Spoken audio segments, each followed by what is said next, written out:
안녕하세요. 늘 눈팅만 하다가 제 이야기를 써보게 될 줄은 몰랐어요. 하지만 다른 분들도 제 이야기를 듣고 같이 울고 웃으라고 써봅니다.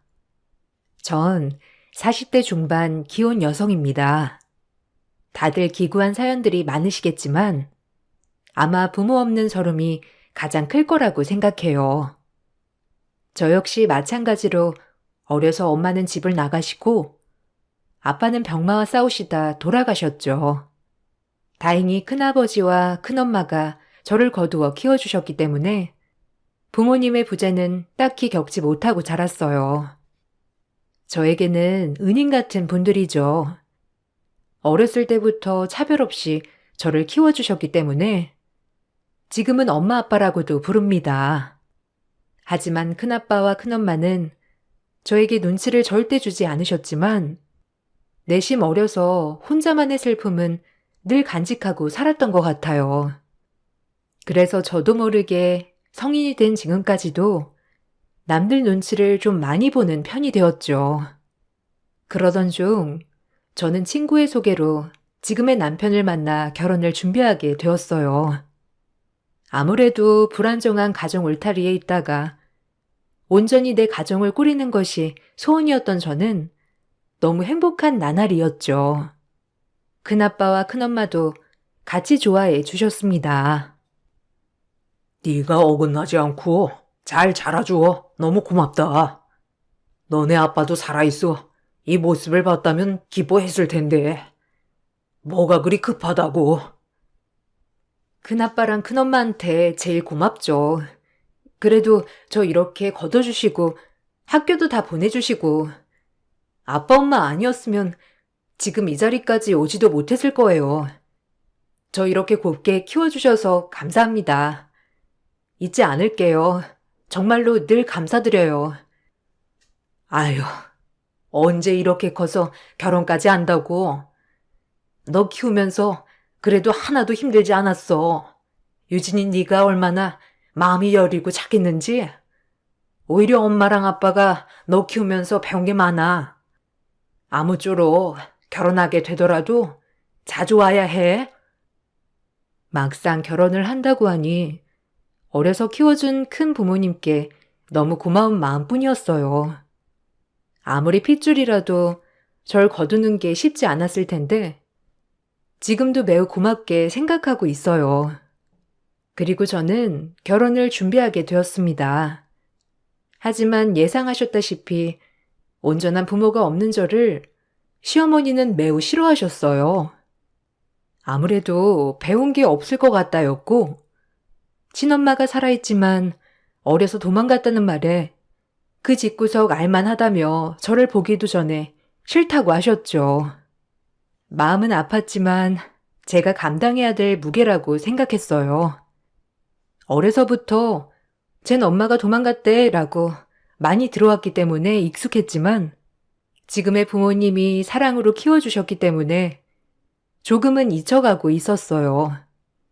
하지만 결혼을 하면서 다시 한번 친엄마의 부재가 또 한번 상처가 될 줄은 정말 몰랐습니다. 시어머니는 뼛속까지 옛날 사람이었기에 그 엄마의 핏줄을 받았으면 똑같을 거라고 그렇게 단언을 하셨어요. 정말 슬펐죠. 난 걔 싫다니까. 지 엄마 도망간 것만 봐도 딱 보면 모르겠어. 네가 지금 콩깍지가 단단히 신 거지.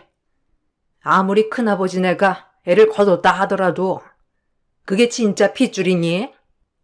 따지고 보면 지 엄마 핏줄 닮았으면 애가 얼마나 천박할 거야, 안 그래? 엄마, 그렇게 말 좀 하지 마요. 안쓰럽게 생각 들지 않으세요? 어려서부터 얼마나 마음 아픈 일이 많았겠어요. 전 이 결혼 포기 못합니다. 너도 버려놨다 아주. 그 요망한 년이 너까지 다 배려놨어. 내 아들 맞는 거냐? 내가 널 어떻게 키웠는데 아빠도 없이 홀로 너 하나만 바라보고 엄마 이렇게 늙은 거 안 보이냐? 그런데도 네가 내 기대를 저버리고 그깟 년이랑 결혼을 하겠다는 거야? 몇 년 하지 마요. 듣기 싫어. 내 인생 내가 선택하겠다는데 왜 왈가왈부 하시는 거예요? 아무리 그러셔도 전 포기 못해요. 그래, 너 죽고 나 죽자 아주. 어미 앞에서 못하는 말이 없지? 어디서 네 인생이란 말이 나와? 내가 널 어떻게 키웠는데? 엄마, 그거 집착이에요. 전 절대 유진이 포기 못해요. 엄마가 유진이 보면 분명 마음이 바뀌실 거예요. 얼마나 착한 앤데. 남편의 완강한 표현에 결국 어머님 두 손 두 발 들으셨고 저흰 결혼을 하게 되었어요.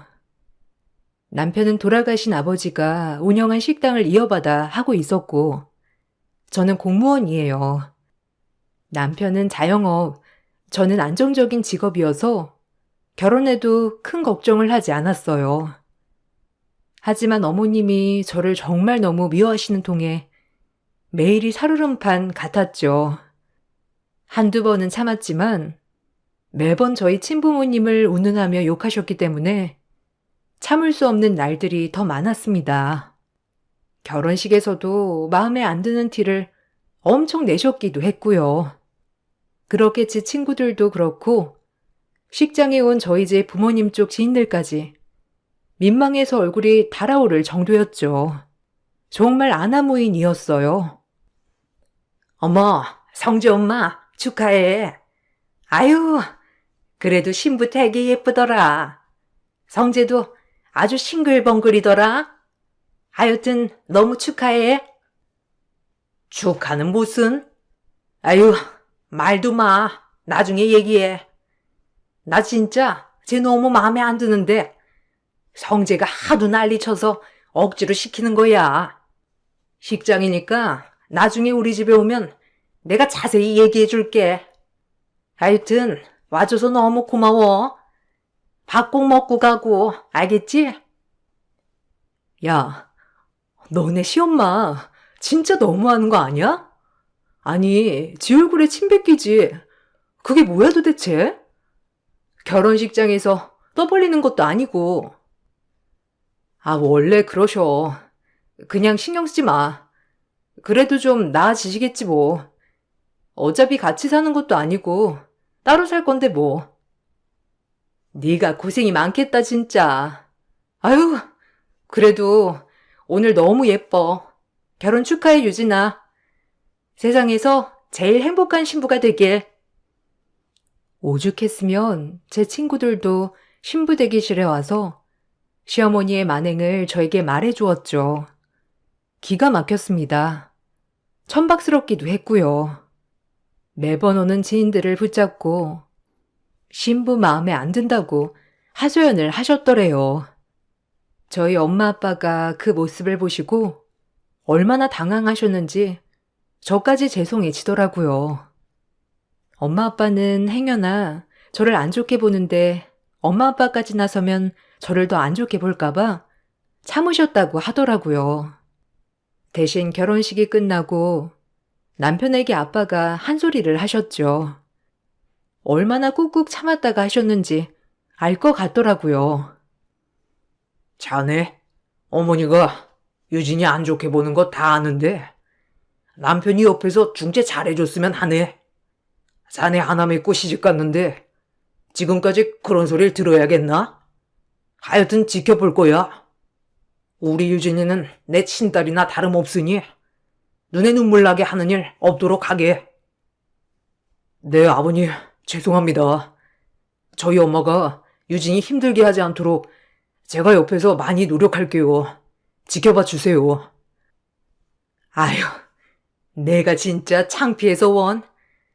자네 믿고 결혼시켰는데 유진이 앞날이 안 봐도 훤해. 어쨌든 유진이 눈에 눈물 나는 날엔 내가 가만 안 있을 거야. 아유, 창피해. 자네 어머님, 하여튼 정말 매너가 너무 없으신 것 같아. 김서방이 조심 좀 시켜줘. 그렇게 험난한 결혼 생활에 막이 열렸죠.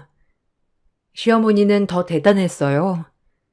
매번 말도 없이 저희 집에 찾아오는 것은 기본이었고 오자마자 집을 뒤지며 매번 살림살이에 터치를 하시곤 하였죠. 집에 들어가는 길에 두려울 정도일 때도 있었어요. 오늘은 오셨을까? 오늘은 안 오셨을까? 매번 이렇게 스트레스를 받았죠. 일 끝나고 집에 오는 날에 깜짝 놀라는 날도 허다했고요. 어머, 깜짝이야. 아니, 어머님, 언제 오셨어요? 말도 안 하시고, 현관 비밀번호는 어떻게 아신 거예요? 아, 놀래라. 내가 우리 아들 집 오는데 너한테 보고하고 와야 하니? 아니, 성재밥은 잘 차려주는 거야? 집안꼴이 이게 뭐니?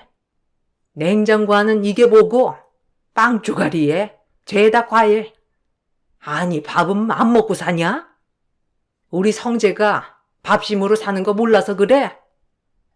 네? 아니, 성재씨, 아침 안 먹고 다녔다고 하던데요? 그리고 저녁은 저희가 알아서 잘 차려 먹고 있어요.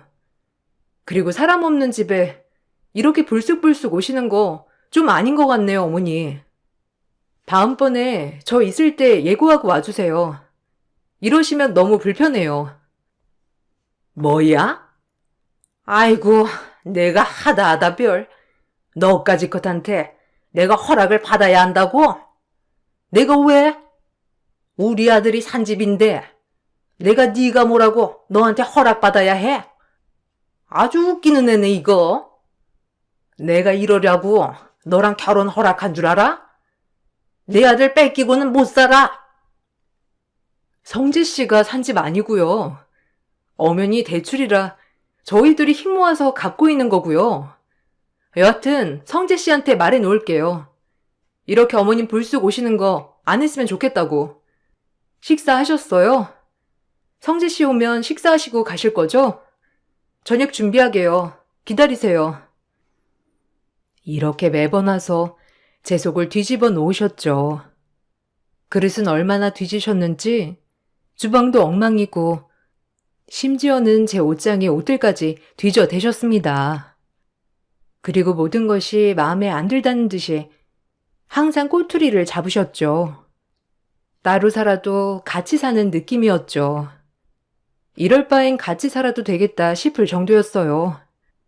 그리고 묘하게 그릇 위치나 옷 위치도 마음대로 바꿔 놓으셨어요. 정말 기가 찼죠. 어머니, 제 옷장도 뒤지신 거예요? 너무 하신 거 아니에요? 제가 어머님 물건에 손대면 기분 안 좋으실 거 아니에요? 뭐야? 그래, 내가 뒤져봤다. 옷 꼬락서니 하고는 천박해가지고. 그걸 옷이라고 걸쳐 입고 다니냐? 하도 기가 막혀서 들춰본 건데 시애미가 옷 좀 뒤져봤기로서니 눈을 동그랗게 뜨고 대들어. 이게 어디서 배워먹은 버르장머리야? 하긴 배울 때가 있어야 배우지. 지업이 집 나가고 아빠 죽고 저렇게 사연 있는 애를 왜 하필 성재가 커둬가지고. 아유, 지겨워. 너무하세요. 어떻게 제 아픔을 그렇게 아무렇지 않게 들춰내실 수 있으세요? 어머니, 정말 너무하시네요. 너무는 네가 너무하지. 뻔뻔하게 우리 집에 시집 오길 어딜 와? 성재가 죽고 못 살았어도 결혼하지 말았어야지. 아주 너 머리부터 발끝까지 마음에 안 든다. 어미가 어떤 사람인지도 모르는데 그 핏줄이 나중에 어떨 줄 알고. 아유, 불결하지 아주. 성재 씨도 아버지 없는 건 마찬가지 아닌가요? 어디 가서 성재 씨가 그런 소리 들으면 어머님 마음이 어떻겠어요? 제발 작작하세요. 어머어머, 아주 사람 잡네. 아주 버르장머리 없는 년. 무섭다 무서워. 나중엔 아주 한 대 치겠다. 왜? 지금 쳐봐. 매번 아픈 곳만 찔러드는 어머님의 말에 눈물을 안 흘리는 날이 없었어요. 일주일에 두세 번은 저렇게 집에 불쑥 오셔놓고 제 마음을 쑤시고 가셨습니다. 남편이 어머님께 아무리 화를 내봐도 어머님은 작정한 듯이 매번 찾아오셨죠. 아주 미치는 줄 알았어요. 사는 게 아니었죠. 이러다 남편이랑 이혼할 수도 있겠다 싶을 정도였어요. 그 정도로 매번이 스트레스 받는 나날이었죠. 엄마, 자꾸 그러면 저희 비밀번호 바꿀 거예요. 저희가 갈 테니까 집에 말도 없이 오지 마세요. 요즘 세상이 어떤 세상인데 시어머니가 집문을 따고 들어와요. 그리고 유진이한테 뭐라고 하셨길래 엄마만 왔다 가면 그렇게 우는 거예요. 네? 어머. 너 성재 맞니?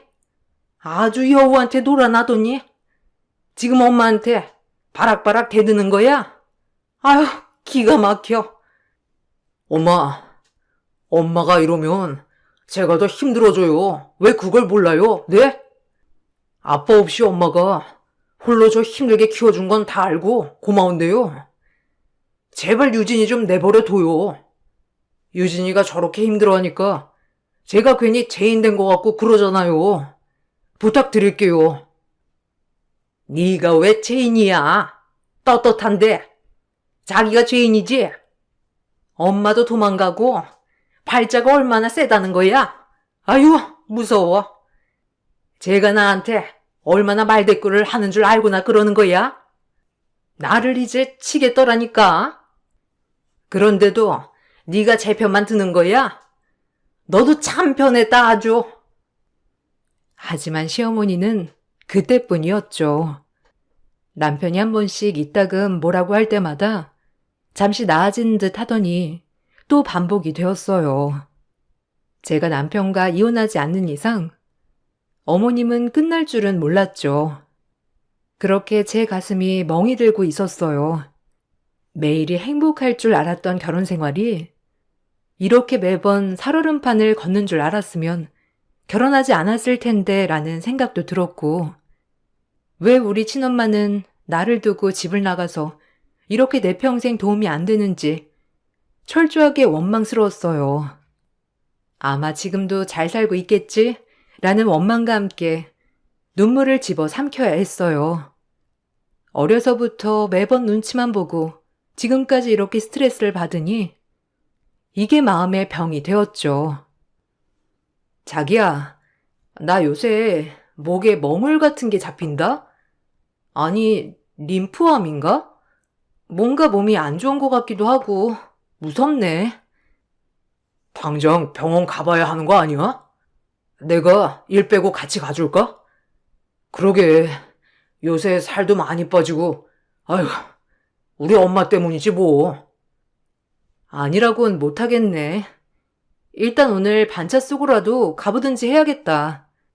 끝나면 병원 문 닫으니 일단 자기는 신경 쓰지 마. 어떻게 신경을 안 써? 내가 같이 가줄게. 오늘 반차 쓸 거야? 그럼 나도 주방장한테 가게 맡기고 시간 맞춰 자기 시청으로 갈게. 그렇게 남편과 약속을 하고 일이 끝나자마자 병원에 갔어요. 이것저것 초음파를 보던 병원 의사 선생님께서 저에게 말씀하셨죠. 그 말은 청정병력과도 같은 말이었습니다. 얼마나 놀랬던지. 내가 병을 키웠다는 생각과 함께 눈앞이 아득했죠. 일단 소견서 하나 써줄 테니 큰 병원으로 가보는 게 좋겠어요. 아무래도 종양 같긴 한데 위치가 갑상선이라 조직검사해 보는 게 좋겠어요. 오늘 소견서 써드릴 테니 이 병원으로 가보세요. 여기가 갑상선이랑 유방 쪽은 잘 보기로 소문난 병원이거든요. 네? 소견서요? 아, 그럼 혹시 암일 수도 있다는 말이신가요? 괜찮으니까 말씀해 주세요. 갑상선 암이라는 거죠? 정확한 건 뭐 조직 검사를 해봐야 하겠지만 모양이 악성 같기도 하네요. 일단 소견서는 써드릴게요. 정확한 거 아니니까 진정하시고요. 그렇게 소견서를 받고 큰 병원으로 전 전원되었죠. 그러고 나서 확인한 결과 역시나 갑상선암이 맞았어요. 아무리 갑상선암이 착한 암이라고 하지만 청천벽력 같더라고요. 젊은 나이에 암이라니. 그리고 얼마나 스트레스를 받았으면 암에 걸렸을까라고 생각하니 모든 게 다 원망스러웠습니다. 아무리 큰엄마, 큰아빠에게 사랑을 많이 받고 자랐다지만 늘 엄마 없는 부재는 저에게 스트레스로 다가왔었고 막상 결혼해서도 늘 이 문제로 구박을 받으니 제 마음이 편할 날이 없었죠. 전 그렇게 수술 약속을 잡았고 하필 명절의 빨간 날과 겹치게 되었죠. 가장 먼저 수술을 받을 수 있는 날이 그날밖에 없어서요. 갑상선 암이라니? 이게 다 우리 엄마 때문이야, 그치? 미안해. 어떻게 얼마나 스트레스를 받았으면 암에 걸려, 어? 내가 진짜 너 볼 면목이 없다. 얼마나 힘들었어. 미안해, 정말. 그래도 항암 치료도 안 해도 된다고 하고 수술만 하면 된다고 하니까 조금만 힘내, 어? 내가 꼭 네 옆에서 회복할 수 있도록 도와줄게. 유진아, 진짜 나 만나서 네가 마음고생이 많다. 아니야.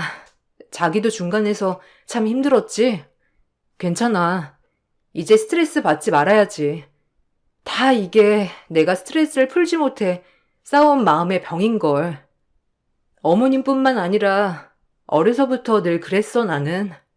매번 눈치 보고 주눅 들고 스트레스 받고 마음의 병이 된 거지 뭐.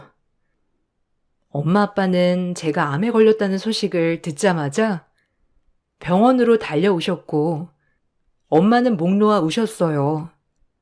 그리고 아빠조차도 눈물을 훔치셨죠. 가장 아픈 손가락인 딸이 이렇게 암까지 걸리니 부모님 마음에 대못을 박은 거나 마찬가지였어요. 아니, 얼마나 마음의 병이 많으면 암에 걸려, 이거사. 나보고 어떻게 살라고, 어? 네가 이렇게 아프면 내 마음이 편하냐? 아유, 불쌍한 것. 평생을 그냥 어려서부터 눈치만 보고. 미안해, 엄마가. 널 더 신경 썼어야 했는데 내가 너네 아빠를 어떻게 보니? 아니야. 엄마가 날 얼마나 아껴서 키웠는데 왜 그런 말 해? 나 속상하게. 엄마 아빠는 진짜 최선을 다해서 나 키워줬잖아. 그래도 살도 이렇게나 빠지고, 아휴. 수술하고 엄마 집에 들어와서 좀 몸보신 좀 하고 가야겠다. 김서방, 수술하고 나면 유진이 내가 좀 데리고 있을게. 그래도 괜찮지? 데리고 가서 몸보신 좀 시키고 푹 쉬게 해야지. 아, 너 휴직계도 냈지? 휴직계 냈어. 그래도 공무원 사회가 이런 건 다 잘 되어 있잖아. 걱정 마, 엄마. 아휴, 갑상선은 착한 암이래잖아. 착한 암이 어디 있어? 힘든 건 마찬가지지. 그런 소리 말고 푹 쉬어. 넌 네 마음만 추슬러, 알겠지? 아휴, 내가 진짜 못 살아. 그렇게 엄마의 마음을 다독여주고 저는 입원 수속을 받았어요. 그리고 수술할 준비를 하였죠. 태어나서 난생 처음 하는 수술이라 긴장도 많이 되었지만 이렇게 온 가족이 모여 걱정을 해주니 그래도 마음을 잘 추스를 수 있었어요. 그리고 막상 수술을 하려고 생각하니 정말 주마등처럼 모든 것들이 지나쳐 가더군요. 날 버린 엄마, 그리고 돌아가신 아빠, 어렸을 때 추억까지도요. 그렇게 입원을 하고 수술을 하였어요.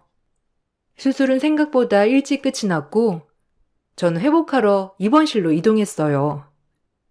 그리고 막상 이렇게 병실에 누워있으니 별의별 생각이 다 들더라고요.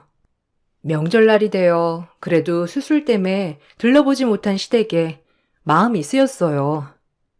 아니나 다를까 시어머니는 제가 병원에 있다는데도 불구하고 기어코 남편 차를 타고 병원에 들르셨죠.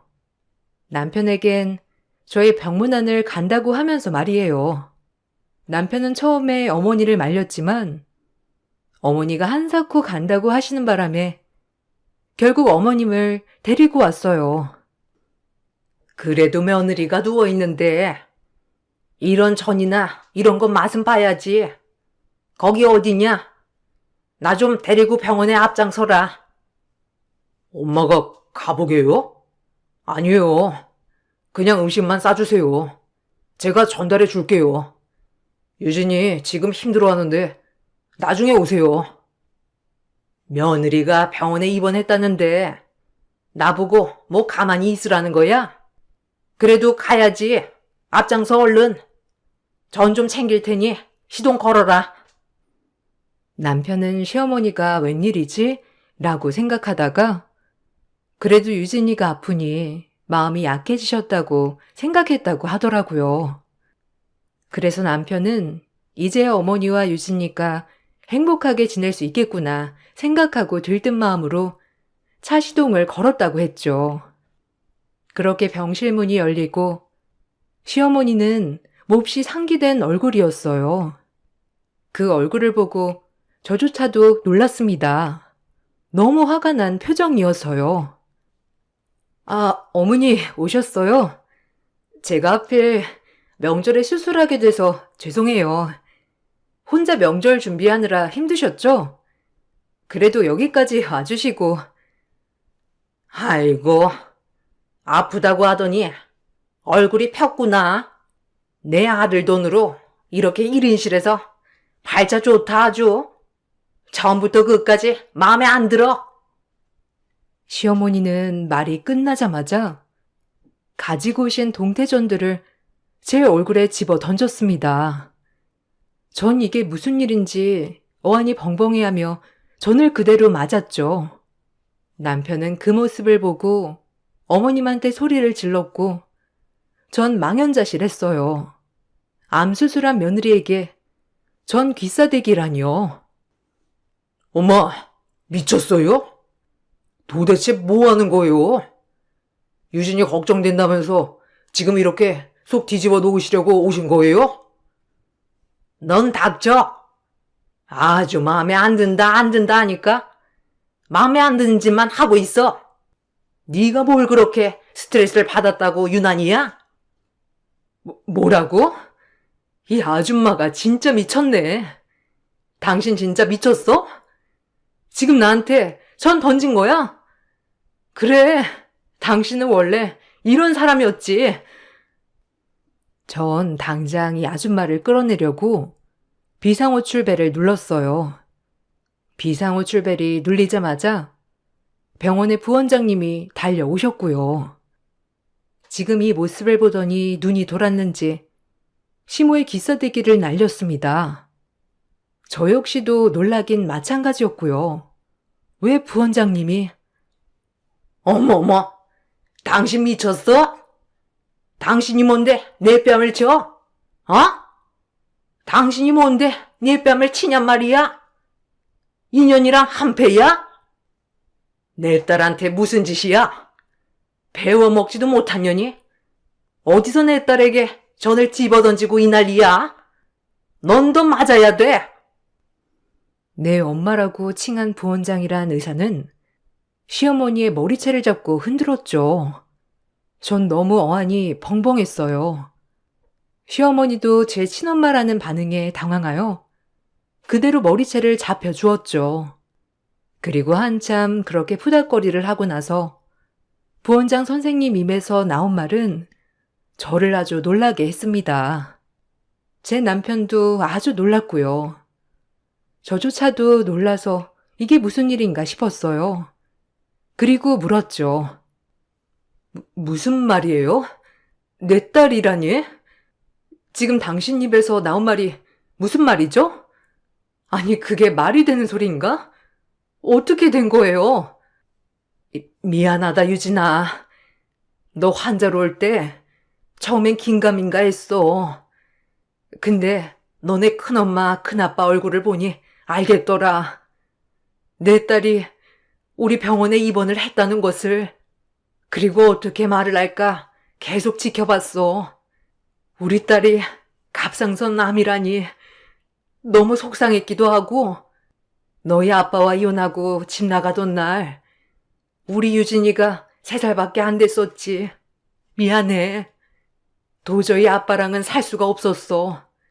매일 술만 먹고 일도 하지 않는 너희 아빠와 갈라서게 되고, 아무것도 없는 내가 의사가 되기까지 이 많은 시간이 걸렸단다. 나중에는 널 찾고 싶어도 차마 용기가 나지 않았어. 초등학교 때 몰래 학교 가서 네 모습을 보기도 하고 그랬는데 미안해. 엄마 용서해 주겠니? 어안이 벙벙했죠. 친엄마라니, 아니 친엄마가 의사였다니 너무 혼란스러웠죠. 그리고 시어머니는 저희 친엄마가 이 큰 병원 부원장이라고 들으니 태도가 돌변했어요. 뺨까지 맞아놓고 말이죠. 아주 우스웠습니다. 그 점에선 아주 고소했어요. 아니 그럼 당신이 우리 유진이 친엄마인가요? 아유 어쩐지 가끔 유진이가 고급져 보일 때가 있던데. 그럼 그게 다 의사 핏줄을 물려받아서 그런 거군요. 전 유진이 시엠이에요. 뭔가 오해가 있으신 것 같은데 제 말 좀 먼저 들으시고. 다 오해이니 진정하시고 제 말 좀 들어보세요. 저는 유진이가 혹시라도 명절을 잊은 게 아닌가 싶어서 그런 거랍니다, 의사 선생님. 당신이 시어머니라고? 내가 유진이 남편이랑 하는 얘기도 다 들었어. 엄마 없다고 얼마나 얘를 쥐잡듯이 잡았던 거야? 아휴, 미안하다, 유진아. 내가 네 엄마야. 많이 놀랐지? 내가 환자 차트를 보고 얼마나 놀랐는지, 그 유진이 맞는지. 아니 내가 뭘 또 얼마나 잡았다고 그래요? 아휴, 웃겨 진짜. 의사라고 내가 좀 고상하게 봐주려고 했더니 안 되겠네. 그리고 내가 얘랑 우리 아들 결혼시킨 거 보면 몰라요? 며느리라고 생각했으니 결혼시킨 거지 안 그래요? 그러니까 오해 마시고. 또 맞고 싶어 환장했니? 넌 이 병원에서 출입 금지야, 알겠어? 여기 이 사람 좀 끌어내요. 어디서 본 데 없어가지고. 엄마 맞는다고요? 어떻게 이런 일이. 전 당신이랑도 할 말 없어요. 그동안 제가 어떻게 살아왔는데. 그리고 어머님도 좀 가만히 있으세요. 어머님이 지금 이런 말 할 때가 아니지 않나요? 저한테 어떻게 대하셨는데요? 늘 항상 엄마 없다고, 본데 없다고, 불결하다고 하셨으면서 이제 와서 지금 그러는 거예요? 진짜 꼴 같지도 않네요. 둘 다 나가주세요. 저 정말 지금 혼란스러우니까. 엄마, 나가. 지금 이게 뭐 하는 짓이야? 아픈 사람 병실에 와서. 진짜. 엄마 정말 가지가지 한다. 죄송해요. 미안해, 유진아. 유진아, 정말 미안해. 엄마가 중간중간 큰아빠네한테 연락도 하고 너 찾으려고 얼마나 노력을 했는데 그땐 엄마가 능력이 너무 없어서 널 데리고 오지 못했어. 큰아빠네가 널 키우는 게 너한테도 환경적으로 나을 것 같았고. 근데 후회했어. 엄마가 이제 너 하고 싶은 거 다 하고 살게 해줄게. 미안하다. 정말 엄마를 용서해 주겠니?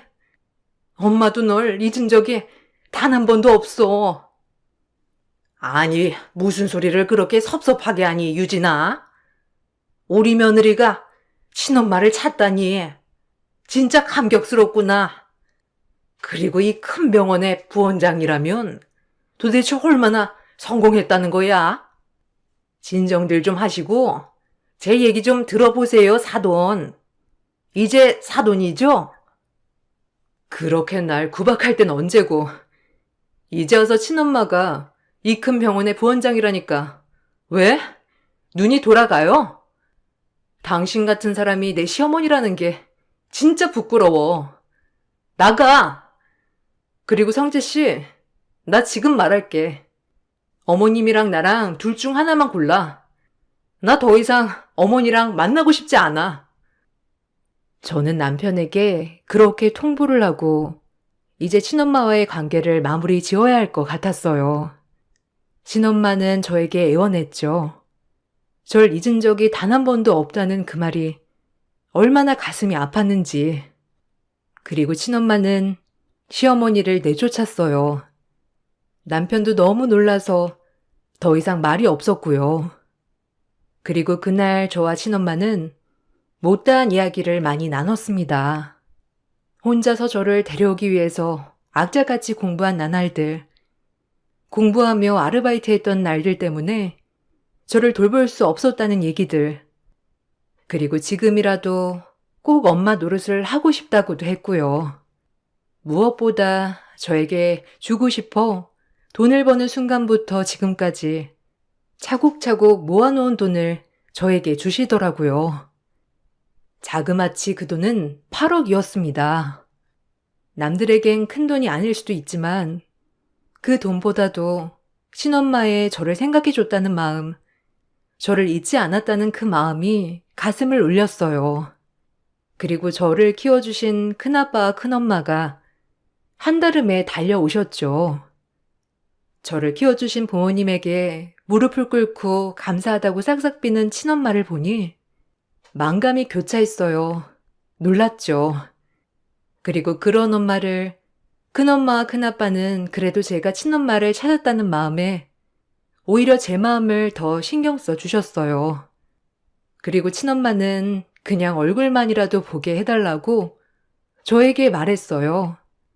늘 엄마가 그리웠던지라 절 버리지 않았다는 그 말에 마음이 얼마나 녹던지.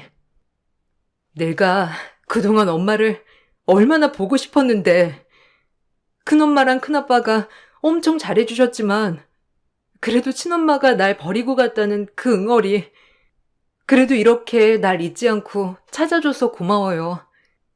그리고 나 친딸처럼 키워줘서 고마워요, 큰아빠 큰엄마. 고맙습니다. 우리 딸 이렇게 훌륭하게 키워주셔서 저보다 더 훌륭한 부모님이세요. 고맙습니다, 아주버님, 형님. 그래도 유진이가 내 딸인 건 변함이 없고요. 그래도 유진이가 그렇게 그리워한 친엄마를 찾았으니 저는 그걸로 됐습니다. 그리고 병원에서 태어날 때까지 친엄마의 케어를 받았고 집으로 돌아오는 길 남편에게 다시 한번 말했죠. 이혼 아니면 시어머니와 손절. 남편은 주저없이 저를 선택하였고 그렇게 시어머니와의 연을 끊었어요. 아마 시어머니에겐 가장 큰 벌이 아닐까 싶어요. 시어머니는 남편이 연락도 없이 시어머니를 무시하자 저희 집에 찾아왔지만 문전박대를 하였고 비밀번호도 바꿔버렸죠. 야, 문 안 열어? 너 부원장 친엄마 얻었다고 막 나가는 거니? 그래봤자 한부모 가정주제에 네가 나를 이렇게 등한시해? 조용히 해, 이 아줌마야. 당신 아들도 이제 등 돌렸고 당신은 영원히 혼자야. 내가 왜 암에 걸렸는데 다신 찾아오지 마. 한 번 더 찾아오면 경찰 부를 줄 알아. 알겠어? 이제 혼자 외롭게 쓸쓸히 늙어가 봐. 알겠지? 다신 오지 마, 다신. 시어머니는 할 말을 잃은 듯이 터덜터덜 돌아갔고 남편도 저에게 그렇게 병실에서 하는 모습을 보고 자기 엄마를 보고 싶지 않다고 했고요. 그렇게 저희는 정리가 되었어요. 암에 걸린 덕분에 친엄마를 찾았다고 할까요? 아니면 만날 인연이라 만났던 걸까요? 전 간간히 친엄마도 만나고 지내고 있어요. 물론 아직까지 마음속의 나의 부모님은 큰엄마, 큰아빠라고 생각하고 있고요. 이젠 생각을 바꿔서 저에겐 부모님이 4명이 있다고 생각하며 긍정적으로 살고 있습니다. 제가 밝아진 모습에 남편도 좋아하고요. 지금이 제일 행복한 시기인 것 같아요. 시간이 많이 흘렀지만 아직도 시어머니의 만행들은 지금 생각해도 부글부글 끓습니다. 남편의 속마음은 어떨지 모르지만 제 앞에서는 저 자신을 제일 위한다고 말을 하고 있고요. 전 다신 보고 싶지도 않아요. 늘 눈팅만 하다가 한번 제 이야기도 써봤는데 제가 겪은 일이지만 별의별 생각이 또 드네요. 지금까지 제 이야기 들어주셔서 감사합니다. 안녕하세요. 얼마 전까지 결혼을 준비하고 있었던 30대입니다. 저는 대학을 졸업하고 취업을 알아보던 중에 부모님의 추천으로 아는 지인분이 소개를 해주신 변호사 사무실에 취직을 하게 되었어요. 저는 부모님 지인분께서 소개를 해준 곳이라 더 신경을 써서 일을 했는데요. 처음에는 사무장님을 보조하는 직원으로 들어가게 되었는데 나중에 사무장님이 그만두시고 제가 자연스럽게 받아서 일을 시작하게 되었습니다. 부모님의 지인분께 추천을 받아서 시작한 일이라 정말 열심히 일을 했어요. 그러다 보니 변호사님께도 인정을 받게 되었고 그렇게 6년 동안 함께 일을 하게 되었습니다. 그러던 중 변호사님께서 학교 후배랑 같이 사무실을 차려야 할 것 같다며 얘기를 해 주셨는데요. 그 후배가 바로 제 예비 남편이었답니다. 예비 남편은 키도 크고 인상도 좋았어요. 그래서 항상 어딜 가든 여자들이 먼저 다가와 번호를 물어보기도 했죠. 사실 저는 만나는 사람이 있는가 싶었는데 알고 보니까 남자친구는 저를 예전부터 좋아했다고 하더라고요. 저 사무장님, 오래전부터 좋아했었어요. 선배님께도 말씀드렸었는데 들어보셨던 적은 없으신가 봐요. 아, 그래요? 저를 예전에 본 적이 있으셨어요? 아, 네. 우연히 선배님이랑 식사하시는 걸 본 적이 있었어요. 그때 한눈에 반해서 선배님께 같이 일하자고 엄청 졸랐어요. 덕분에 이렇게 같이 일을 하게 되었고요. 아, 그 사실은 전혀 몰랐어요. 변호사님도 별다른 이야기는 안 하셔서.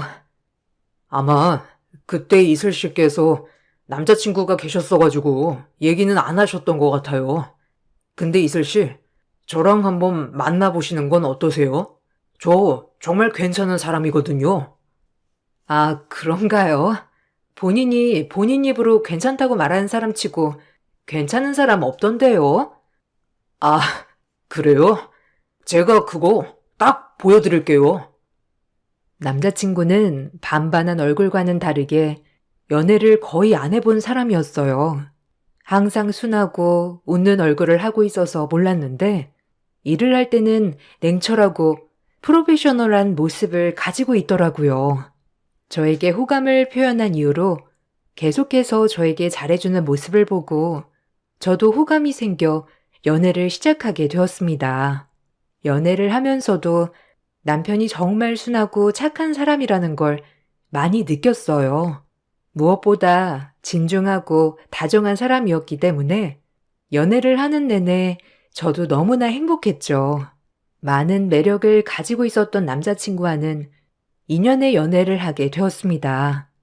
연애를 하는 동안에도 남자친구는 빨리 결혼을 하고 싶다는 얘기를 많이 했어요. 그렇지만 저는 결혼에 대한 확신이 없던 상황이었죠. 이슬아, 사실 우리가 오래 만나기도 했고 정말 잘 맞잖아. 나는 우리가 결혼을 한다면 더 잘 지낼 수 있을 거라고 생각해. 매일 이렇게 각자 집으로 헤어지는 것보다 같은 집에서 자고 깨고 싶다. 정우 씨, 나는 아직 지금의 생활이 좋아. 결혼하면 아무래도 지금과는 달라질 수밖에 없잖아. 결혼은 아직은 좀 먼 이야기 같아. 정우 씨에게는 미안하지만 나는 아직은 결혼은 안 하고 싶어. 아, 그래? 그 마음 나도 이해해. 그렇지만 결혼한다면 꼭 나랑 하는 거다. 남자친구는 연애를 시작하고 6개월 만에 저에게 결혼을 얘기하기도 했지만 저는 너무 이른 선택이라 생각을 했었죠. 그 이후로도 계속해서 결혼에 대한 이야기를 해왔지만 사실 딱히 결혼을 해야 하나 고민을 했던 것 같아요. 남자친구의 결혼에 대한 생각은 평소 데이트를 할 때도 많이 비춰졌죠. 특히나 남자친구는 자주 저희 부모님을 만나길 원했어요. 남자친구의 본가는 지방이라 부모님을 자주 뵙지 못했는데 남자친구는 저희 부모님을 자주 보았죠. 그럴 때마다 정말 살갑게 대해줬어요. 부모님 역시 외동딸인 저 하나밖에 없었던 터라 아들같이 살갑게 대하는 남자친구가 마음에 드셨죠. 어머님, 아버님, 이번에 휴가 같이 여행 가실래요? 요즘 여행 코스로 나오는 게 많더라고요. 어차피 이슬이랑 저랑 휴가는 맞춰서 쓸 건데, 어머님, 아버님도 같이 가시면 좋을 것 같아서요. 아유, 무슨 우리가 거길 껴. 됐어. 너희끼리 즐겁게 다녀와. 그러고 보니 정우는 요즘 많이 바쁘지 않아? 이슬이가 말하는데 일도 많고 정신없다고 하던데. 네, 요즘 많이 바빠지긴 했어요. 그렇지만 이렇게 어머님, 아버님과 식사 자리는 빼놓을 수 없죠. 아유, 참. 정우는 참 살가워서 좋아. 이슬이는 좋겠네. 이렇게 살가운 남자친구도 있고. 에이, 어머님, 제가 더 축복이죠. 이슬이도 만나고, 이렇게 너무 좋으신 어머님, 아버님도 만나고요. 어머, 어머. 어쩜 이슬이보다 정우가 더 우리 아들 같다. 그치, 여보? 아유, 그러게 말이야. 정우야, 우리 이슬이 잘 부탁한다. 얘가 아직 철이 없어가지고 네가 좀 고생할 거야. 그래도 시집 가기 전에는 철 좀 들겠지. 아빠는 무슨 그런 말을 해. 나 충분히 철 들었어. 남자친구와 함께하는 식사 자리는 항상 화기애애하고 재밌었어요. 항상 세 식구만 단출하게 식사를 했었는데 여기에 남자친구가 함께하니 식사 자리도 더 활기차고 즐거웠답니다. 부모님께서는 남자친구의 싹싹한 성격을 너무나 마음에 들어 하셨어요. 남자친구의 성격을 보고 시부모님도 괜찮으신 분일 것 같다며 좋아하셨답니다. 그렇게 2년의 연애가 지나가고 있을 무렵 저는 남자친구의 아이를 갖게 되었죠. 처음에는 갑작스러운 임신에 놀랐고 고민도 정말 많이 했어요. 그렇지만 혼자서 고민을 할 일은 아니라고 생각이 들어 남자친구에게 얘기를 하게 되었고 남자친구는 그 자리에서 눈물을 쏟았습니다. 이슬아, 고마워. 내가 정말 잘할게. 무섭겠지만 내가 잘할 테니까 우리 아이 낳자. 정우 씨, 사실 나는 좀 걱정되고 두려워. 우리가 계획한 일이 아닌데 괜찮을지 모르겠어. 아니야, 이슬아. 이건 우리에게 축복이야. 내가 정말 잘할게. 사실 너랑 꼭 결혼을 하고 싶었는데 별로 결혼을 원하지 않는 것 같아서 혼자서 정말 고민 많이 했었어. 그렇지만 이렇게 임신을 하게 되니 이건 우리에게 또 다른 출발을 말하고 있는 것 같아. 아이 낳자. 나랑 결혼해줘. 정우 씨, 나 너무 걱정되고 두렵지만 정우 씨 믿고 함께 해볼게. 남자친구는 자신과 결혼을 해달라고 프로포즈를 했고 저는 이 사람과 결혼을 하게 되면 행복하게 살 수 있을 거란 생각이 들었습니다. 연애하는 내내 크게 다퉈본 적도 없었고 서로 의견이 안 맞더라도 대화로 잘 풀어나갔기 때문이었어요.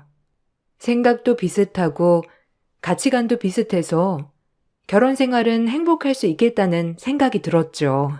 당연히 우리 집에서는 결혼을 대찬성하셨습니다. 제가 임신을 했다고 하니 무척이나 좋아하셨어요. 문제는 한 번도 저를 보지 않았던 시댁이었죠. 연애를 하는 동안 한 번도 시댁 식구들을 본 적이 없었기 때문에 걱정이 앞섰어요. 남자친구는 자신이 먼저 이야기를 해보겠다고 말을 했습니다. 그렇지만 몇 주가 지나도 남자친구는 저에게 시댁 식구들을 보자는 얘기를 하지 않았어요. 걱정이 된 나머지 저는 참지 못하고 남자친구에게 먼저 물어보게 되었습니다. 저기 정우 씨, 혹시 시댁에서는 별말 안 하셔? 그래도 배가 더 나오기 전에는 한번 뵙는 게 좋을 것 같아서. 아, 그게 말이야. 이슬아, 오해하지 말고 들어. 집에 얘기를 했는데 사실 우리 부모님께서 엄청 보수적이시거든. 갑작스럽게 들으셔서 약간 놀라신 것 같아. 지금은 당장 보겠다고 말은 안 하시는데 그래도 내가 계속 얘기를 하고 있어. 아, 상황이 많이 나쁜 거야? 시댁에서 결혼 반대하시는 거야? 아, 반대라기보다는 놀라신 거겠지. 아무래도 여자친구 있다는 건 아셨지만 임신해서 결혼을 한다고 하니 놀라신 것 같아. 그래도 내가 잘 얘기를 해보고 있으니까 조만간 자리 만들 수 있을 거야. 남자친구는 저에게 안심시켜주려는 말을 하긴 했지만 사실 변호사 아들이기 때문에 그럴 수도 있겠다는 생각은 했었죠. 전부터 남자친구를 통해서 시댁 식구들의 상황을 어느 정도 들었었기 때문에 받아들이기 어려운 이유도 알고 있었습니다. 남자친구는 말 그대로 개천에서 모난 격이었어요. 가난한 집안에서 열심히 공부를 해 수도권 대학에 진학을 하게 되었고 장학금을 받아가면서 열심히 대학을 다녀 로스쿨을 졸업해 시험도 바로 합격을 하고 탄탄대로의 길을 걸었던 것이 바로 남자친구였거든요. 남자친구가 변호사가 되던 날은 거의 동네 축제였다고 하더라고요. 그만큼 남자친구는 시부모님의 희망이었죠. 그러다 보니 갑작스러운 결혼 이야기에 놀라실 수도 있겠다는 생각을 했습니다. 걱정을 정말 많이 하고 있었는데 며칠 후 남자친구가 좋은 소식을 전해 주었어요. 부모님이 이슬이 보겠대. 마음이 이젠 좀 괜찮아지신 모양이야. 이슬아, 많이 걱정했지? 워낙 촌사람들이셔서 약간 편견이 있으셔가지고 그래. 그래도 내가 잘 설명했어. 이슬이 만나보면 마음 달라질 거라고 얘기했거든. 다행이다. 그래도 이렇게 빨리 마음이 바뀌실 거라고는 생각하지 못했어. 그러게. 근데 사실 부모님께서 여기로 올라오시지는 못하시고 우리가 지방으로 내려가서 뵈야 할 것 같아. 괜찮겠어? 그럼 괜찮을 거야. 어른들 계시는 곳으로 내가 가야지. 이해해줘서 고마워. 그날은 내가 천천히 운전해서 가볼게. 그렇게 식사 자리를 약속한 날 남자친구의 차를 타고 지방으로 향했습니다. 임신 초기에 입도까지 시작해서 정신도 없고 몸 컨디션도 좋지 않은 상황이었지만 그렇다고 겨우 만나보겠다고 한 자리를 파할 수 없어 꿋꿋하게 견디고 갔죠. 몇 시간이 지나고 도착한 시댁에서는 시부모님께서 지방까지 들어오라는 말씀 없이 바로 식당으로 향하셨습니다. 어쩐지 그때부터 저를 마음에 들어하지 않으셨던 것 같다 생각이 들었어요. 시부모님께서 자리를 옮긴 곳은 집 근처 허름한 식당이었습니다. 저는 시부모님께 웃으며 인사를 드렸죠. 어머님, 아버님, 저는 장이슬이라고 합니다. 이거 한우랑 과일인데요. 어머님, 아버님 뭘 좋아하실지 몰라서 이렇게 준비해 봤습니다. 엄마, 아빠, 이슬이 예쁘지? 여기 온다고 입덧 하는데도 다 참고 왔다니까? 여기까지 누가 운전했는데? 내가 했지. 이슬이는 임신 초기라 오래 운전하면 안 되잖아.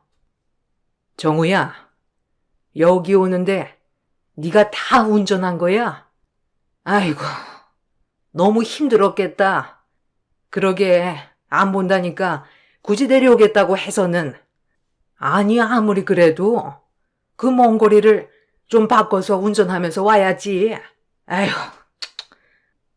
아, 어머님, 죄송해요.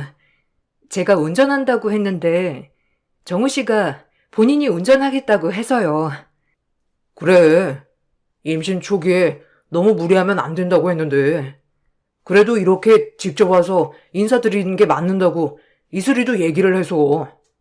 암튼 이건 이슬이가 고르고 골라서 사온 선물이니까 한번 봐봐. 그깟 운전 한번 한다고 몸이 나빠지니? 에휴, 하루 종일 일하느라 피곤한 애가 더 피곤하겠네. 엄마, 이슬이한테 뭐 궁금한 건 없어?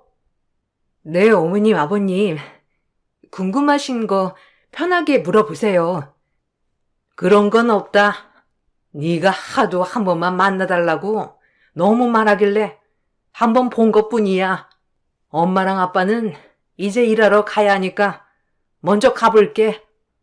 시아버님은 그 자리에서도 아무런 말씀도 안 하셨고, 시어머님께서는 저의 말에도 별다른 대답을 하지 않으셨어요. 남자친구 혼자 고군분투하면서 분위기를 풀어보려고 했지만 잘 풀리지 않았고, 그렇게 어색한 식사 자리는 끝이 나게 되었습니다. 시부모님은 바쁘다며 가야겠다고 하고 바로 나가셨고, 저는 부랴부랴 인사를 했죠. 그렇지만 그 인사도 받아주지 않으신 채 아들한테만 살갑게 인사를 하고 나가셨습니다. 그때 저는 시부모님이 나를 정말 마음에 들어하지 않는다는 걸 알게 되었어요. 식사 자리가 끝나고 올라오는 내내 남자친구는 저에게 사과를 했습니다. 아, 부모님께서 이렇게 하실 줄 정말 몰랐어. 미안해, 이슬아. 아, 약간 충격이긴 하지만 괜찮아. 어느 정도 생각은 하고 있었어. 우리 엄마 아빠가 약간 편견이 있으셔.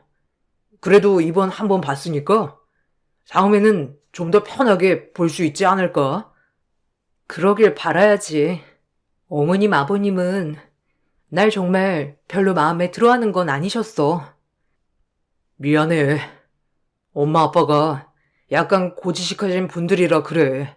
어릴 적부터 아들이 최고라고 생각을 하시고 사셨다 보니 쉽게 바뀌지 않으신가 봐. 그래도 이렇게 만나러 나오셨으니 그것만으로도 수학이긴 하지. 앞으로는 내가 정말 노력을 해볼게. 오늘 정말 고마워. 고생 많았어. 입덧도 하는데 몸도 힘들었을 테고. 괜찮아. 그래도 이렇게 정우 씨 부모님 뵈니 다행이다. 큰 성과 없이 집으로 돌아오게 되었지만 그 이후의 앞날은 저도 예상하지 못했었죠. 집에 온 후 며칠 후 갑자기 저에게 시어머니가 전화를 하셨습니다. 처음에는 놀라서 받았는데 갑자기 저에게 만나자고 요청을 하시더라고요. 나 정우 엄마예요. 이번에 그쪽으로 올라갈 일이 있어서 올라가는데 혹시 만날 수 있어요? 네, 어머님. 저는 시간 괜찮아요. 어머님 편하신 곳에서 만나요. 아니요. 그냥 내가 데리러 갈게요. 운전하고 올라갈 거라서 가다 보면 점심은 넘을 텐데 점심 이후에 시간 되겠어요? 네, 괜찮습니다. 어머님 올라오시고 연락 주시면 저도 바로 맞춰서 나갈게요. 시어머니께서는 별말은 안 하시고 저에게 시간을 내서 보자고 하셨습니다. 그날 이후로 남자친구에게도 별다른 말이 없었다는 것을 들었었는데 갑자기 전화를 해 오셨다는 사실에 놀라서 바로 남자친구에게 전화를 해 이 사실을 얘기했죠. 정우 씨, 아까 누가 전화왔는지 알아? 어머님, 나한테 전화하셨어. 정말 깜짝 놀라가지고 사실 무슨 말을 했는지도 모르겠다. 아, 엄마가 전화번호 알려달라고 했는데 바로 전화했구나. 그래, 이슬이 한번 보면 그 매력에서 빠져나올 수가 없지. 그래서 내가 딱 한 번만 만나달라고 한 건데 벌써 엄마 마음을 휘어잡았나 보다. 그런가? 그래도 갑자기 시간 내서 만나자고 하시니 좀 걱정이 되긴 하네. 걱정돼? 아, 그러면 내가 같이 만날까? 엄마한테는 내가 전화해서 잘 말할게. 아니야. 그래도 할 말이 있으시니까 정호 씨한테 별말 안 하고 나한테 만나자고 하신 거겠지. 일단은 이번에 나만 어머니 만나볼게. 그래, 별말은 안 하실 거야. 나도 처음에 이슬이 전화 달라고 하길래 약간 걱정했거든. 그래서 그냥 나랑 같이 만나자고 했는데 임신도 하고 그랬으니 여자끼리 할 말이 있다고 하면서 번호를 알려달라고 하시더라고. 별말은 안 하실 것 같아. 저는 남자친구의 말에 시부모님께서 나에 대한 생각이 약간은 풀리신 게 아닌가 생각이 들었습니다. 그렇게 약속을 한 날이 오게 되었고, 저는 시어머님과 만나게 되었습니다. 시어머니의 차를 타자마자 어딘가로 바로 이동을 하시더라고요. 어머님, 감사해요. 이렇게 만나자고 해주셔서. 뭐, 괜찮아요. 나도 뭐 물어보려고 만나자고 한 거니까. 아, 무슨 하실 말씀이라도 있으신 거세요? 나는 정우 정말 힘들게 키웠어요. 정우 동생들도 있긴 하지만 정우는 더 어려운 시기에 낳아서 더 힘들게 키웠다고. 정우는 알아서 공부도 잘했고 학원 하나 보내지 않고서도 로스쿨까지 갈 수 있었어요. 이런 거 다 알고 있나요? 아, 네. 정우 씨에게 들었습니다, 어머님. 아버님께서도 정말 자랑스러워 하신다고요. 정우는 우리 집 자랑거리고 보물이에요. 정우가 공부만 해서 연애를 많이 해보지 않아. 아직 현실을 많이 몰라요. 그렇지만 똑똑한 아가씨는 현실을 잘 알고 있을 거라 생각을 해요. 네? 무슨 말씀을 하시는 건지 저는 잘 이해가 되지 않네요.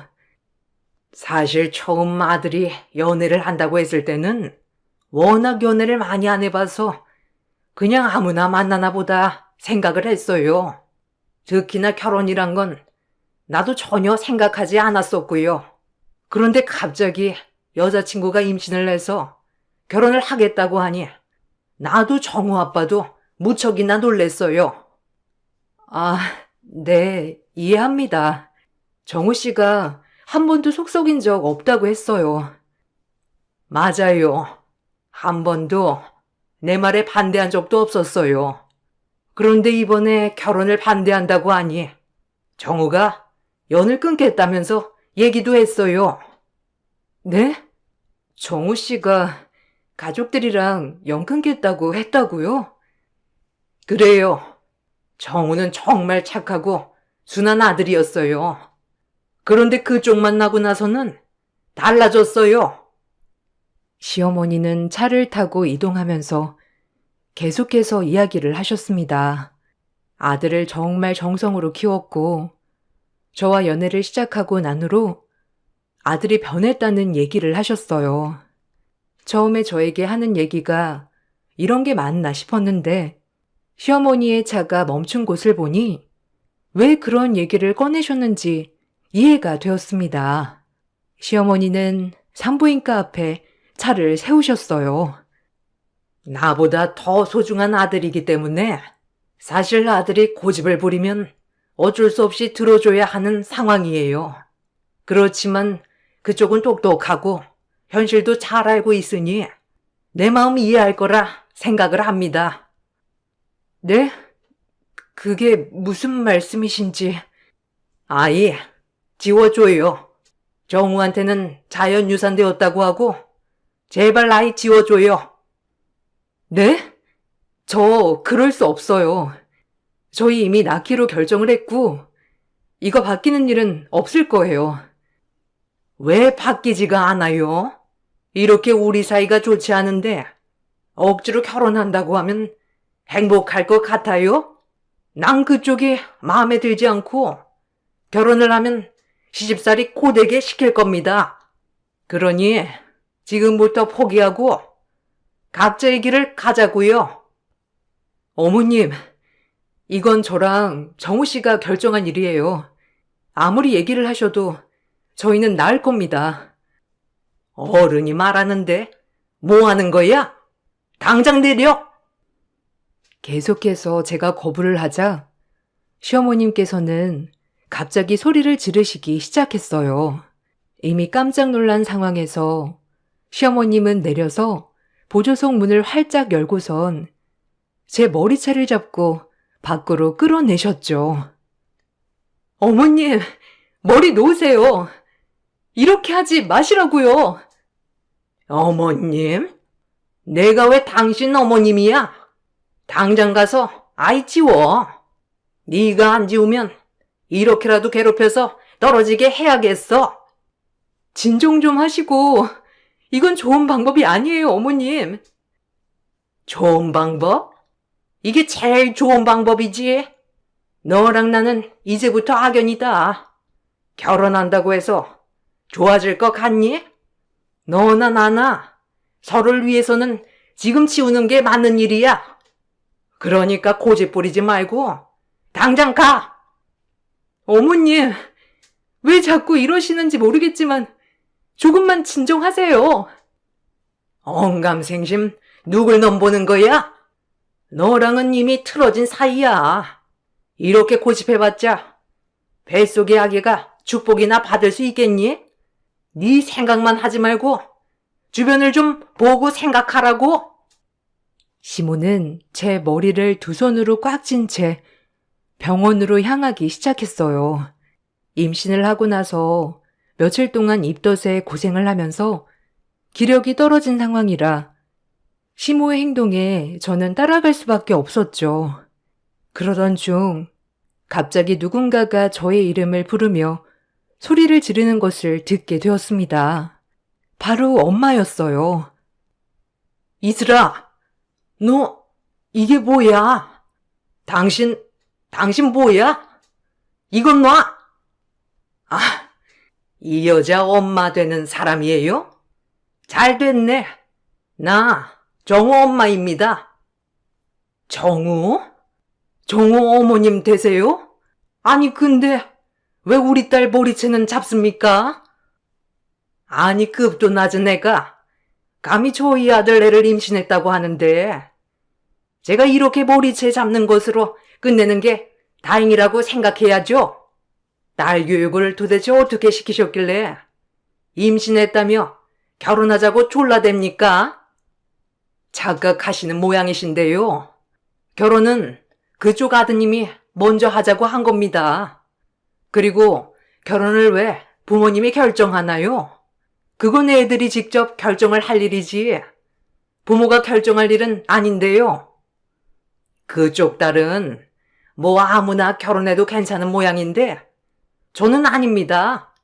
변호사 아들이 꼴랑 사모직이랑 결혼한다는 게 말이나 된다고 생각하세요?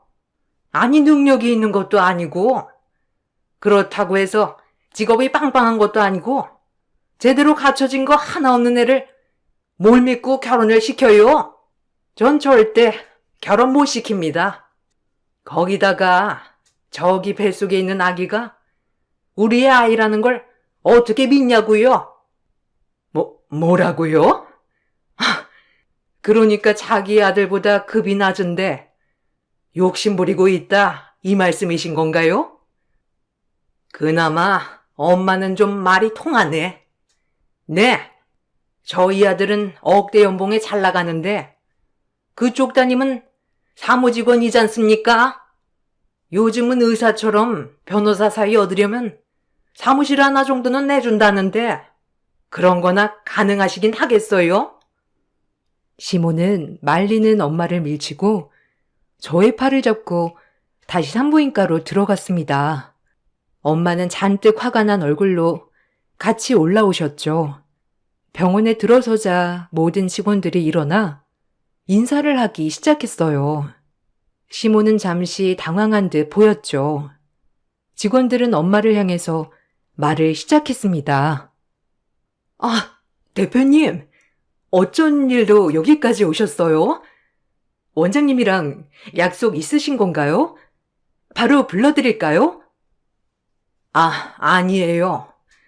우리 딸이 임신을 했는데 요즘 통 몸이 안 좋아 보여서 그냥 잠시 들렸어요. 원장님, 지금 바쁘신가요? 아, 아닙니다. 대표님 오셨다고 말씀드리겠습니다. 직원은 엄마에게 깍듯이 대했고 그 모습을 본 시어머니의 표정은 가관이었죠. 곧이어 원장님이 서둘러 나오시고는 반갑게 인사를 건네셨습니다. 아이고, 대표님, 어떻게 여기까지 찾아오셨나요? 진료 보시러 오셨나요? 아, 저는 아니고 우리 딸아이가 임신을 하게 되어서요. 혹시 몸 상태 좀 볼 수 있을까 해서 와봤습니다. 아유, 축하드립니다. 언제든지 진료 보실 수 있죠. 먼저 진료실로 가시죠. 네, 알겠습니다. 이슬아, 먼저 진료실 들어가 봐. 정우 어머님도 일단 오늘은 댁으로 돌아가시죠. 나중에 다시 만나 얘기하는 게 좋을 것 같은데 어떻게 생각하시나요? 아, 그렇게 하시죠. 오늘은 가보겠습니다. 엄마는 다음에 얘기를 하자며 시어머님을 돌려보냈습니다. 시어머님은 벙찐 표정으로 서둘러 나가셨고 엄마는 아무 말도 하지 않으셨죠. 그날의 충격의 여파는 생각보다 컸습니다. 충격을 심하게 받아 저는 며칠을 열병을 앓게 되었고 그 후에 하혈을 시작했습니다. 결국에는 아이를 보내야 했죠. 임신 초기 상태였지만 몸도 마음도 매우 깊은 상처를 입게 되었어요. 유산 사실을 알고 난 남자친구는 집으로 찾아와 용서를 구하였습니다. 그렇지만 부모님께서는 이제는 당신들이 결혼을 허락해 줄 수 없다고 하셨죠. 어머님, 아버님, 죄송합니다. 저희 부모님께서 그렇게까지 하실 줄이야 생각도 못했습니다. 다 제 불찰입니다. 용서해 주세요. 우리 이슬이 내가 정말 귀하게 키웠어. 너희 집안 배경도 다 알고 있었지만 사람 됨됨이가 중요하지 잘 살고 못 살고는 별 문제가 아니라고 생각해서 결혼을 허락한 거였어. 근데 너희 부모님이 한 행동은 아무리 생각해도 용서가 안 돼. 이제 그만 우리 이슬이 만나게. 아, 어머님, 죄송합니다. 제가 이렇게 빌게요. 저 이슬이 없으면 안 됩니다. 이슬이 한 번만 만나게 해주세요. 아니, 이슬이 유산하고 상처도 너무 크고 지금 만날 수 없으니 돌아가. 엄마와 아빠는 그날 이후 결혼을 반대하셨습니다.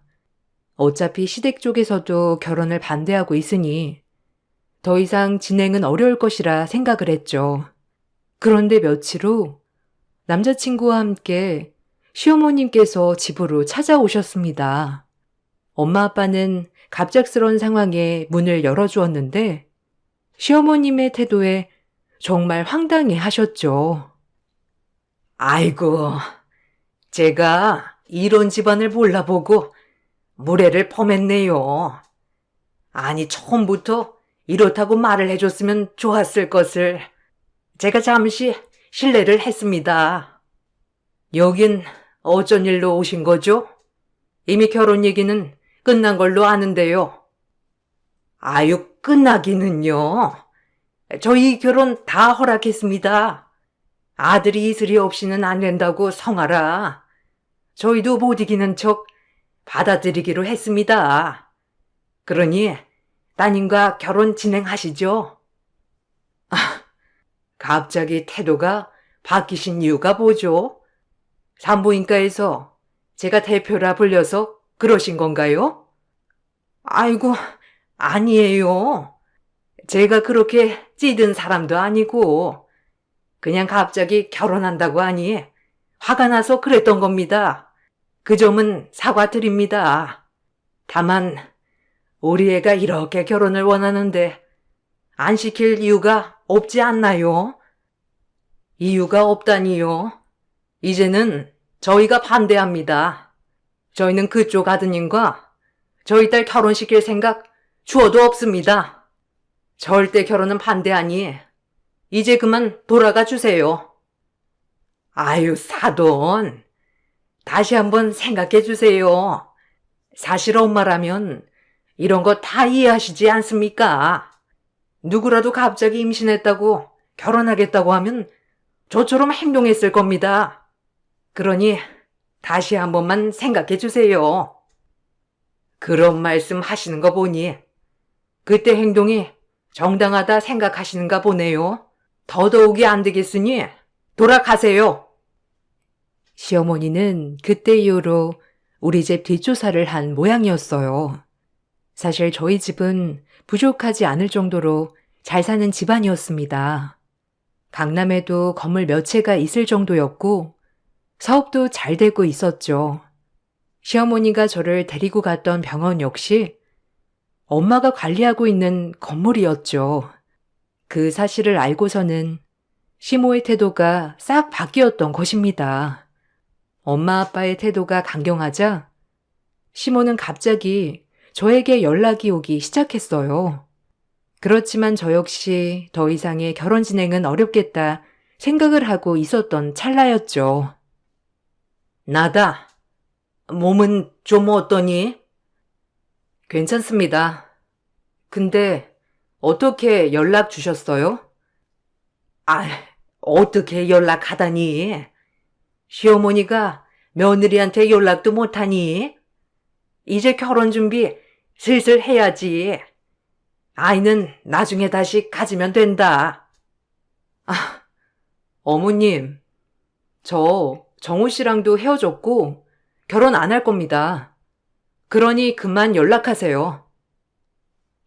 헤어지다니? 너는 우리 가지고 장난한 거니? 갑자기 왜 그러시는지 모르겠지만 어머님 바람대로 저 아이 유산했고 정우 씨랑도 헤어졌습니다. 그러니 더 이상 연락하지 마세요. 됐다. 내가 다시 받아들이기로 했으니까 다시 만나렴. 나 때문이라면 신경 쓰지 않아도 된다. 아들이 그렇게 좋다고 하니 내가 쳐야지.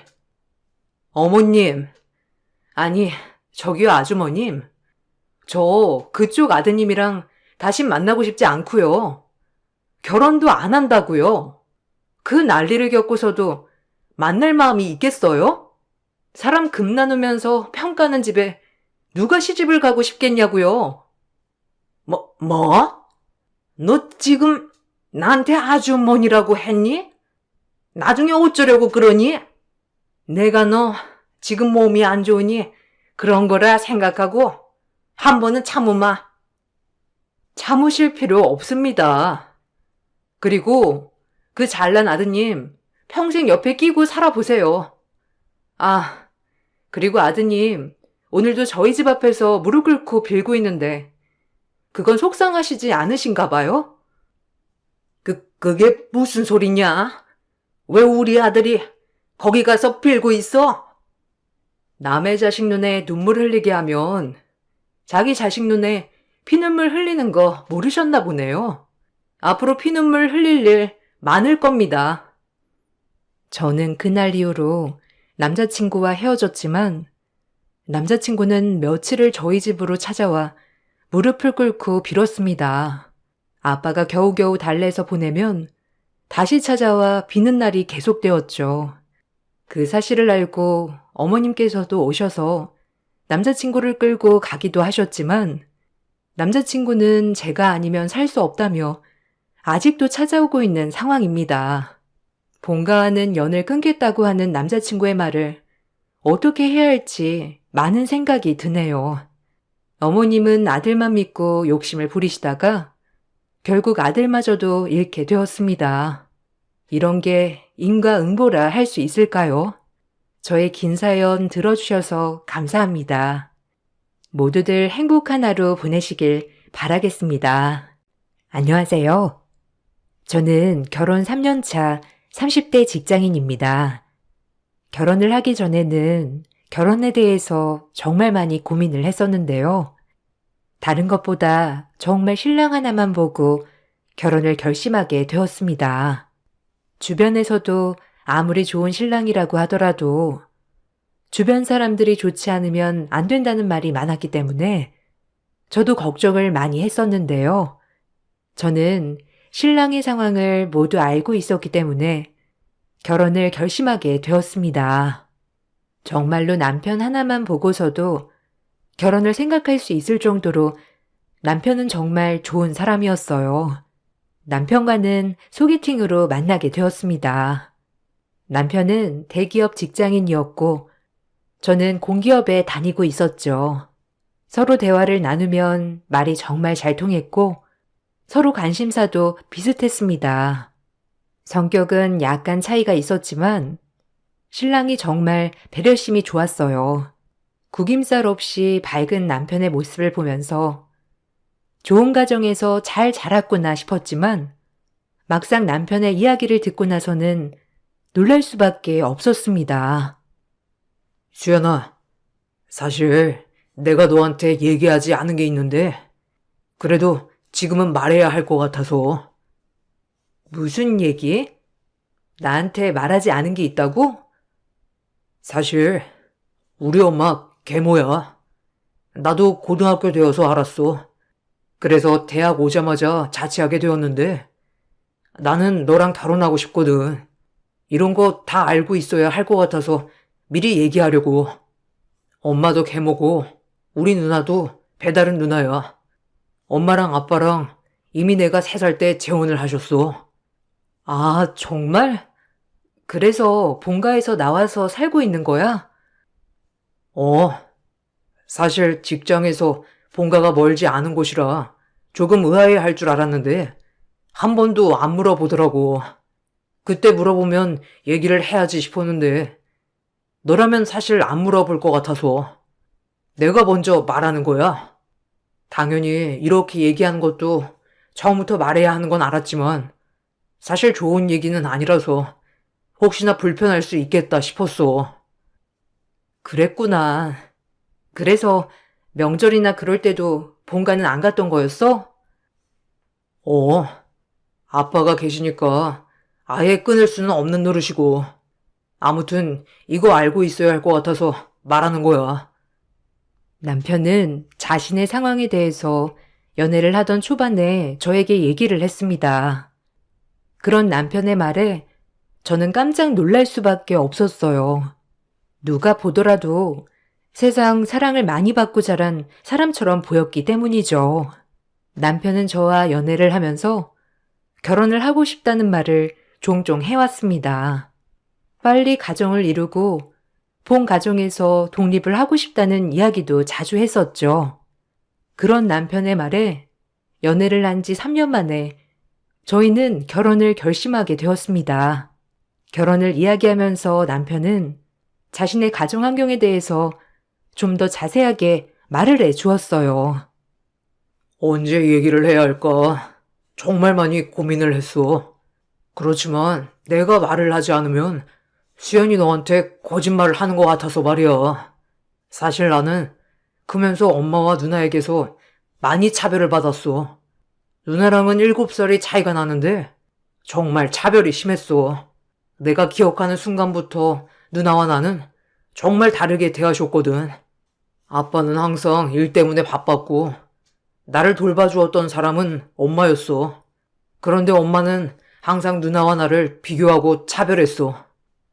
승준아, 정말 힘들었겠다. 쉽지 않은 이야기인데 해줘서 고마워. 난 결혼하고 우리 집과는 인연을 끊을까 해.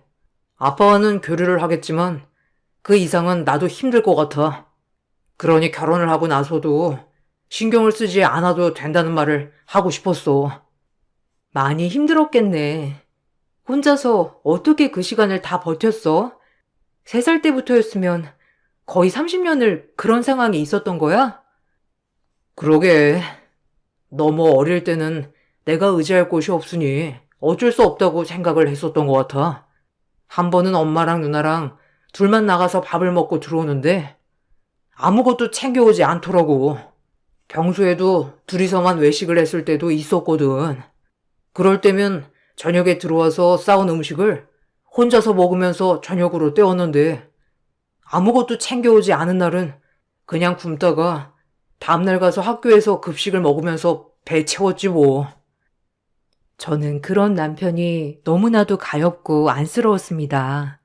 수많은 얘기를 들으면서 어쩌면 저렇게까지 할 수 있을까 싶었던 상황들이 많았어요. 그렇지만 신랑은 삐뚤어진 곳 없이 배려심 많은 사람으로 자라났던 것이죠. 신랑 역시 혼자서 정말 많은 노력을 했다고 해요. 혹시나 자신의 상처가 다른 사람에게 상처가 될 수도 있기 때문에 어느 정도 크고 나서는 혼자서도 잘 버텨내기 위해 노력을 해왔던 거죠.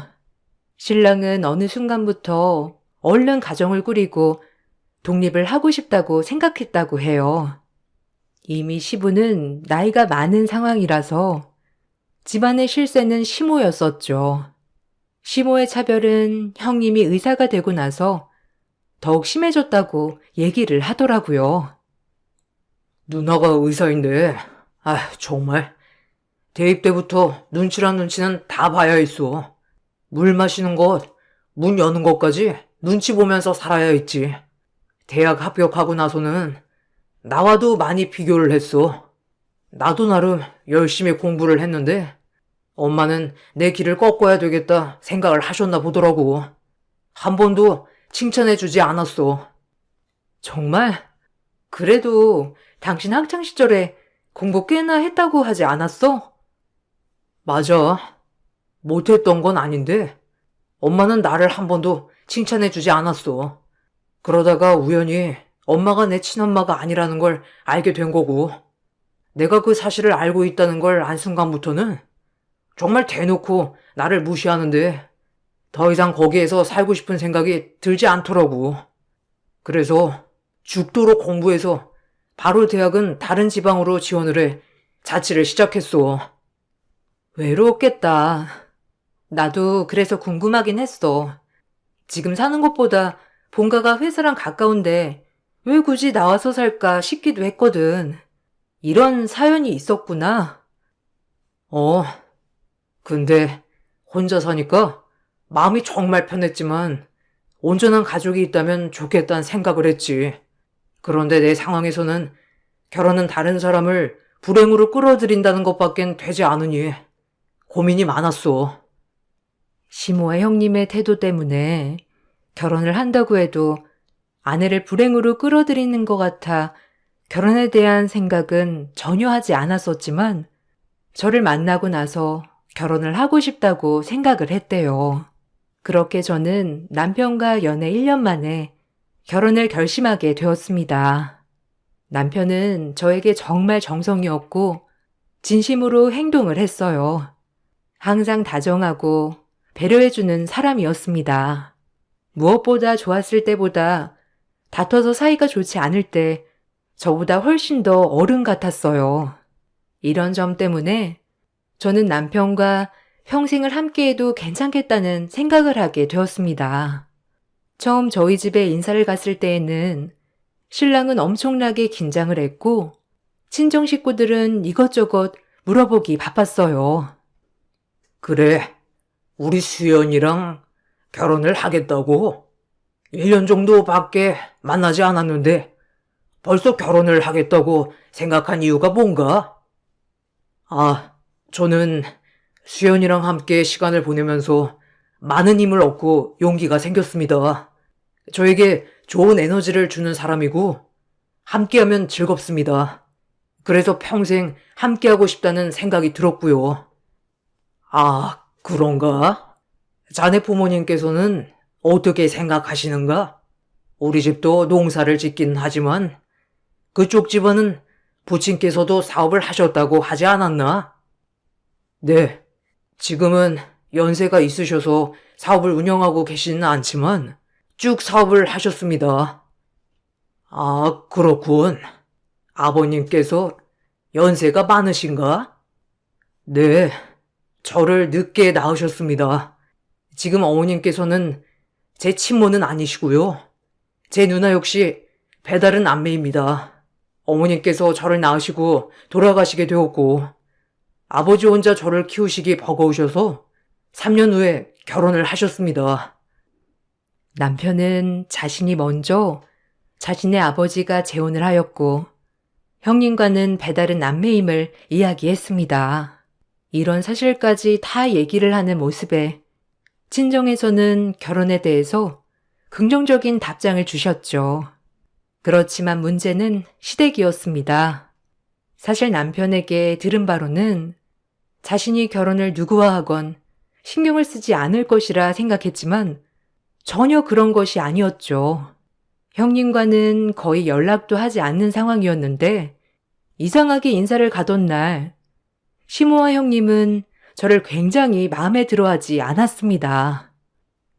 그래, 네가 승준이랑 만난다는 아이니?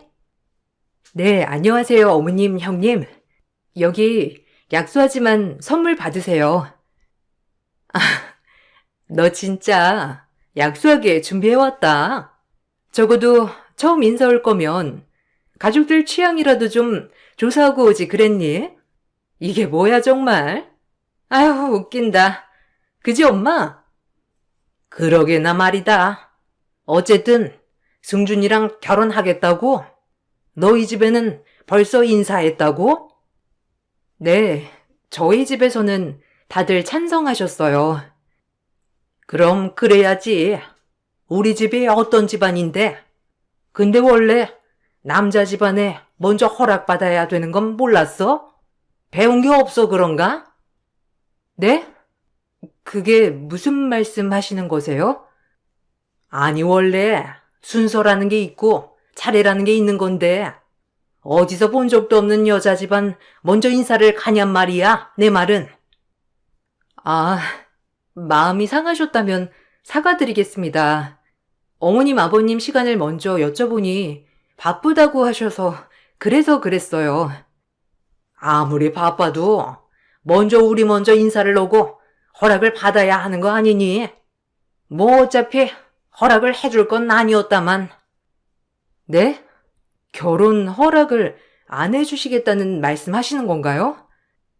그래, 내가 어떻게 승준이 대기업에 넣어놨는데 너같이 별 볼 일 없는 애랑 짝을 지어주겠니?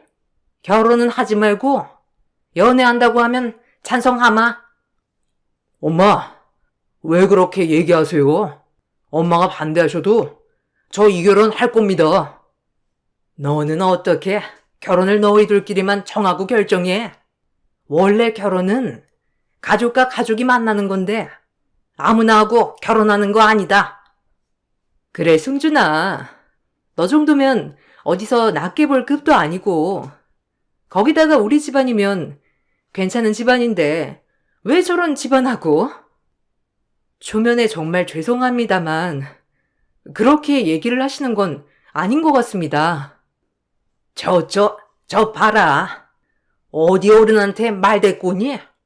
얘 승준아, 너 정도면 더 급 좋은 여자들이 줄을 섰다. 연애만 하고 결혼은 차차 생각해보렴. 그래. 정 만날 사람 없으면 내가 의사 후배들 소개해 줄 테니까 오늘 인사는 이쯤에서 마무리하자. 정말 창피하게 무슨 말을 하시는 거예요? 우리 집안이 무슨 집안이라고요? 저희 집안 어딜 가도 평범하게 그지없는 집안인데 도대체 뭘 말씀하시는 건지 저 하나도 모르겠습니다. 거기다가 처음 인사 오는 제 아내가 될 사람 앞에서 이런 식으로 얘기를 하시다니요. 그나마 가족이라고 생각해서 이렇게 인사 오게 되었는데 제가 정말 잘못 생각했네요. 남편은 너무나 화가 난 나머지 크게 화를 내고 저를 데리고 집을 나왔습니다. 한참을 감정을 추스르지 못했던 남편은 저에게 미안하다는 말을 했습니다. 정말 미안해, 수연아. 내가 괜히 인사를 하자고 그래서.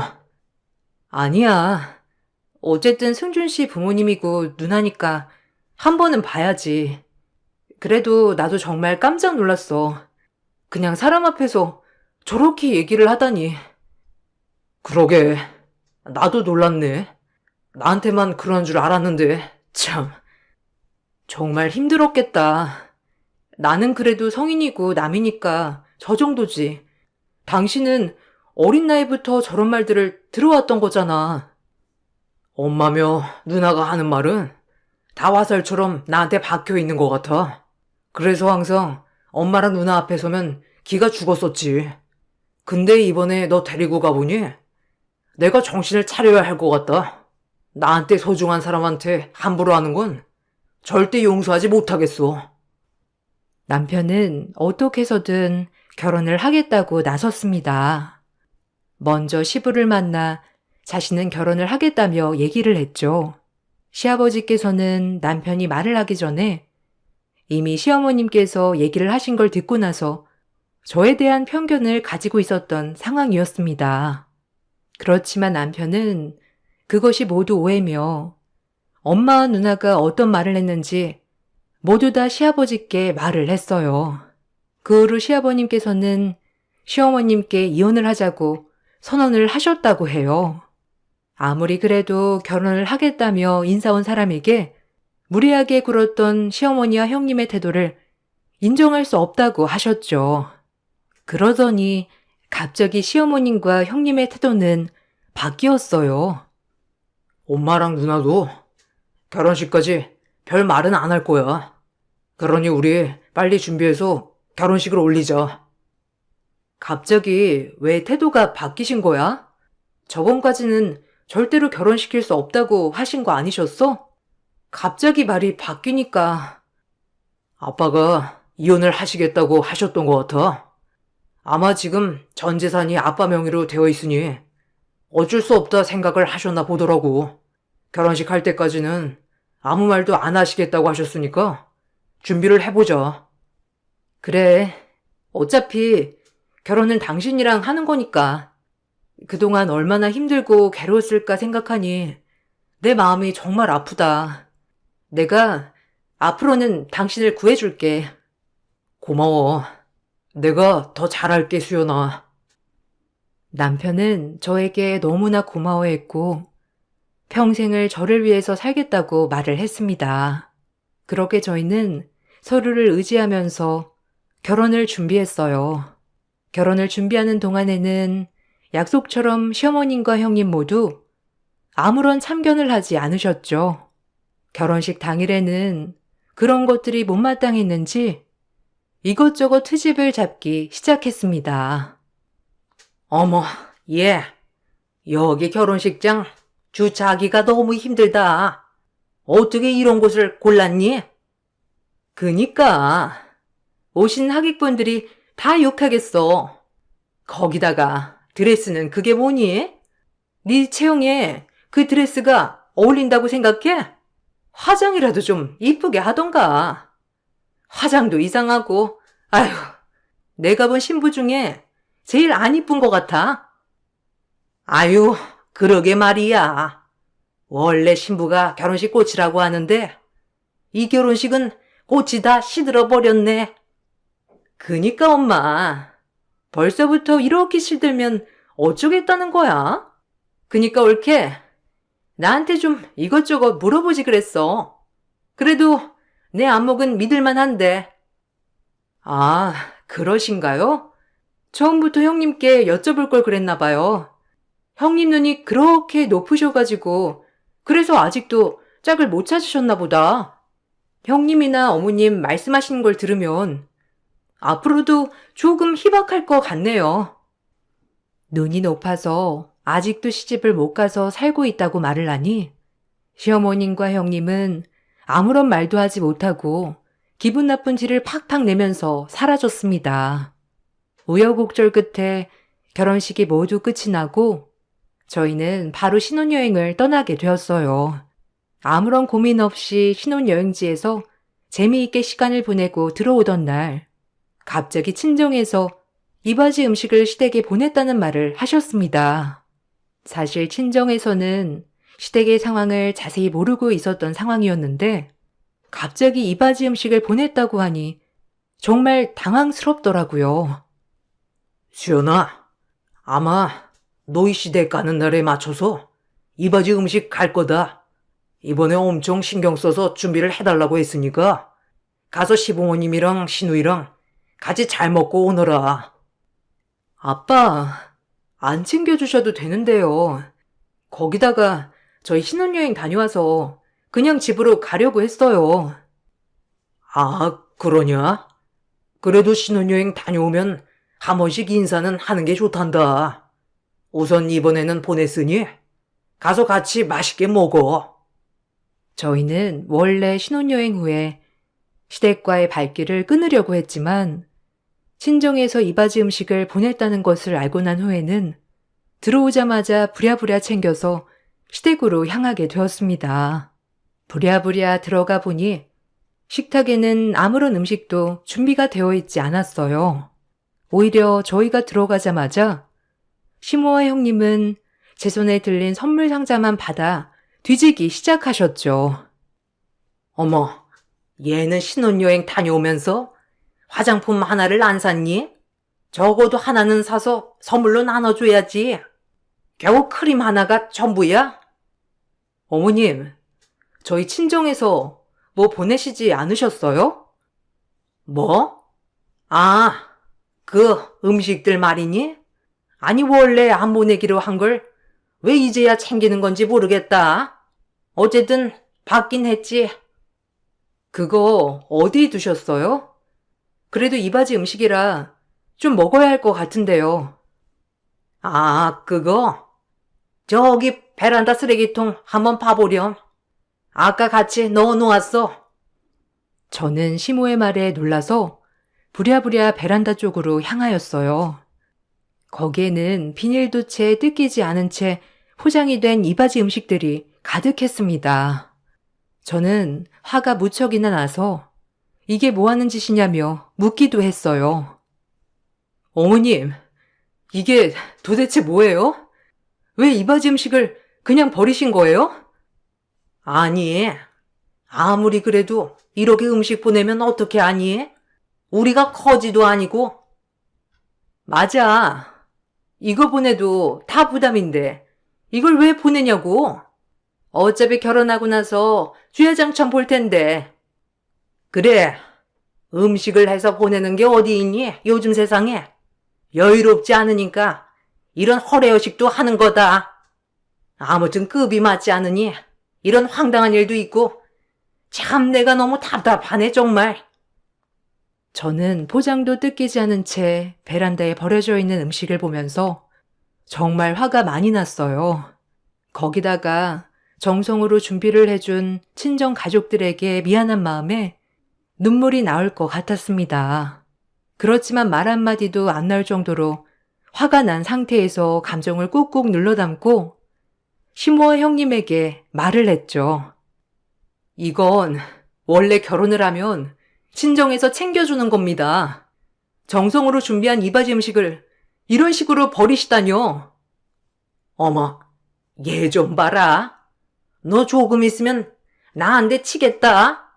어떻게 결혼하고 시댁에 처음 오는 건데 이렇게 화를 내면 되니?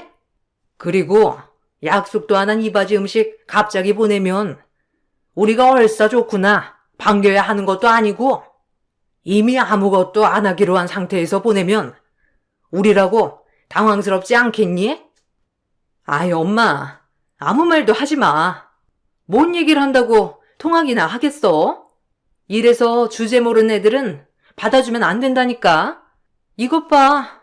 결혼 첫날부터 시댁에서 쌍심지 켜고 화내는 거. 넌 주제 넘게 급 높은 집안으로 시집을 오더니 이것 봐라. 너네 친정에서는 굽신굽신 잘 봐달라고 하는 거 아니겠니? 너만 모르고 다 아는 사실을 너는 왜 이렇게 자존심 부리는지 모르겠다. 하긴 뭐 다른 건 못 챙겨도 이런 건 좀 챙겨야지. 그래야 급이라도 맞춰서 결혼하는 거니까. 암튼 그건 이미 버렸으니 우린 나가서 밥 먹자꾸나. 시모와 형님은 저를 엄청나게 비웃었습니다. 정성으로 준비를 한 것을 무시했다는 것뿐만 아니라 친정을 무시했다는 것에 참을 수가 없었죠. 저뿐만 아니라 남편 역시 화가 머리끝까지 난 상황이었습니다. 아니, 승준이 너는 어릴 적부터 찌질하더니 지적도 찌질한 사람으로 잘 골랐네. 아주 그냥 천생연분이다, 야. 그러게 말이야. 내 피를 좀 물려받았으면 이렇게 찌질하지는 않았지. 남의 피 섞여 있으니까 뭐 어쩔 수 없나 보다. 시모와 형님의 발언에 결국 남편은 크게 화를 내면서 이바지 음식을 모두 뒤엎어 뒤지기 시작했습니다. 그 모습을 보고 저는 놀랐지만 시모와 형님은 드디어 제가 미쳤다며 웃으며 얘기를 하시더라고요. 한참을 이바지 음식 안쪽을 보던 남편은 한 서류 뭉치를 꺼내 들었습니다. 그러고서는 시모와 형님 쪽으로 서류 뭉치를 던졌죠. 이게 뭐니? 이게 뭐야? 왜 네 아빠가 너한테 건물을 증여해? 뭐? 엄마, 그게 무슨 소리야? 뭐? 이게 뭐야? 아빠가 너한테 건물을 증여한 거야? 어째서? 왜? 당신 애들한테 한 푼도 나눠주고 싶지 않다고 했지만 이미 가족이 되어서 어쩔 수 없다고 많이 얘기를 하더라. 근데 아빠가 이번에 당신 애들이 나한테 한지 모두 알게 되었어. 내가 뭘 했다고 그렇게 얘기하니? 예, 내가 뭘 너한테 못해줬다고 그런 말을 해? 그건 당신이 더 잘 알겠지. 그동안 그래도 엄마라고 대접해주니까 이런 식으로 대접을 해? 당신은 이제부터 내 엄마 아니야. 너 지금까지 고이 키워줬더니만 엄마 뒤통수를 쳐? 야, 네가 그냥 공짜로 컸는 줄 알아? 너도 다 돈 들이면서 컸어. 무슨 소리 하는 거야? 그래, 내가 그렇다고 생각을 해서 지금껏 그래도 엄마랑 누나 대접을 해왔잖아. 근데 당신네들 하는 꼬락소리를 보니 안 되겠어. 남편이 시모와 형님 앞으로 던진 서류에는 시부의 재산 중에서 대부분을 남편에게 증여를 해주겠다는 서류였어요. 이 증여는 아주 오래전부터 준비가 되어 온 증여였습니다. 특히나 그 과정에서 저희 친정 아빠의 도움이 있었다는 것도 알게 되었죠. 황당해하는 시모와 형님을 뒤로하고 저희는 시댁을 나와 집으로 돌아왔습니다. 돌아온 길에 해준 남편의 이야기는 뜻밖이었어요. 사실 결혼하기 전에 처가댁에 갔었어. 수연이 너는 내 사정을 그나마 잘 알고 있지만 처가댁 식구들은 모르고 있으니까 이런 것들을 숨기지 않고 알려줘야 할 것 같아서. 그랬어? 엄마든 아빠든 아무런 얘기를 안 하셔서 전혀 몰랐어. 그러셨구나. 난 결혼을 하기 전에 상황도 다 얘기를 해드렸고 어떤 환경에서 자랐는지 어떤 계획으로 생활할 것인지도 모두 말씀드렸어. 장인어른도 변호사로 일을 하셨기 때문에 도움을 받기로 했지. 장인어른께 여쭤보니 도움을 받을 방법이 있을 것 같다며 얘기를 해 주시더라고. 그래서 장인어른 아시는 변호사 통해서 이걸 다 준비할 수 있었어. 그럼 아버님은? 아버님은 어떻게 되신 거야? 아빠는 사실 그동안 엄마랑 누나랑 통화하면서 다 녹음을 해놓았어. 메시지도 저장해 두었고 그걸 다 모아서 보여드렸지. 처음에는 하나도 못 믿어 하시다가 여러 번 서류를 보여드리니까 그제야 믿으시더라고. 아빠도 근데 깜짝 놀라셨어. 장인어른께서 농사를 지으신다고 하셔가지고 정말 농사만 지으시는 줄 알았는데 원래 변호사였다고 말씀드리니까 엄청 놀라셨어. 아, 그렇구나. 아빠도 뭐 한때는 변호사셨지만 지금은 아니라서 나도 딱히 말하지 않았던 것 같네. 뭐 괜찮아. 어쨌든 변호사 도움으로 문제없이 증여를 받았고 아버지 유언장도 작성해서 보관하고 있어. 아마 엄마랑 누나는 돈에 눈이 멀어서 아마 당신한테 막 대했을 거야. 그래야 뭔가 나올 거라고 생각을 했을 테고 당신이 자신들보다 한참 밑에 있어야 다루기 좋겠다고 생각했던 모양이더라고. 아무튼 이런 일까지 겪게 해서 너무 미안해. 아버님이 이바지 음식을 보내겠다고 얘기를 했었는데 신혼여행 끝날 때까지는 비밀로 해달라고 하셔서. 그럼 그 전부터 이렇게 될 거라고 생각을 했었던 거야? 뭐 그럴 수도 있겠다는 생각을 했던 거지. 100%는 아니었어. 그런데 정말 막장으로 나올 줄이야 몰랐지. 아빠도 이번에는 정말 헤어지실 모양이야. 시부는 바쁜 자신을 대신해서 어린 아들을 키워주겠다고 했던 시모에게 고마운 마음이 컸다고 해요. 집에 자주 가지 못했지만 갔을 때마다 진수성찬이며 자신에게 잘해주는 모습을 보고서는 시모를 믿게 되었다고 하셨는데요. 그런데 이번에 결혼을 준비하면서 아들뿐만 아니라 예비 며느리에게까지 막대하는 모습을 보며 자신이 알고 있던 사람들이 아닐 수 있겠다는 생각을 하셨다고 해요. 그렇게 아들과 오랜 대화를 나누게 되었고 그동안 상처와 고통을 받고 있었다는 것을 알게 되셨죠. 그렇게 남편은 일부의 재산을 증여받았고 나머지는 시부의 명의로 유지되게 되었어요. 그 이후로도 몇 가지 일들이 더 생겼습니다. 의사 형님은 시부의 재산만을 보고 무리해서 개원을 했어요. 시부가 나이도 많을 뿐만 아니라 자신에게 물려줄 것이라 자신을 했기 때문이었죠. 그렇지만 재산을 받지 못할 거라는 걸 알고 나서는 경제적인 어려움을 겪게 되었죠.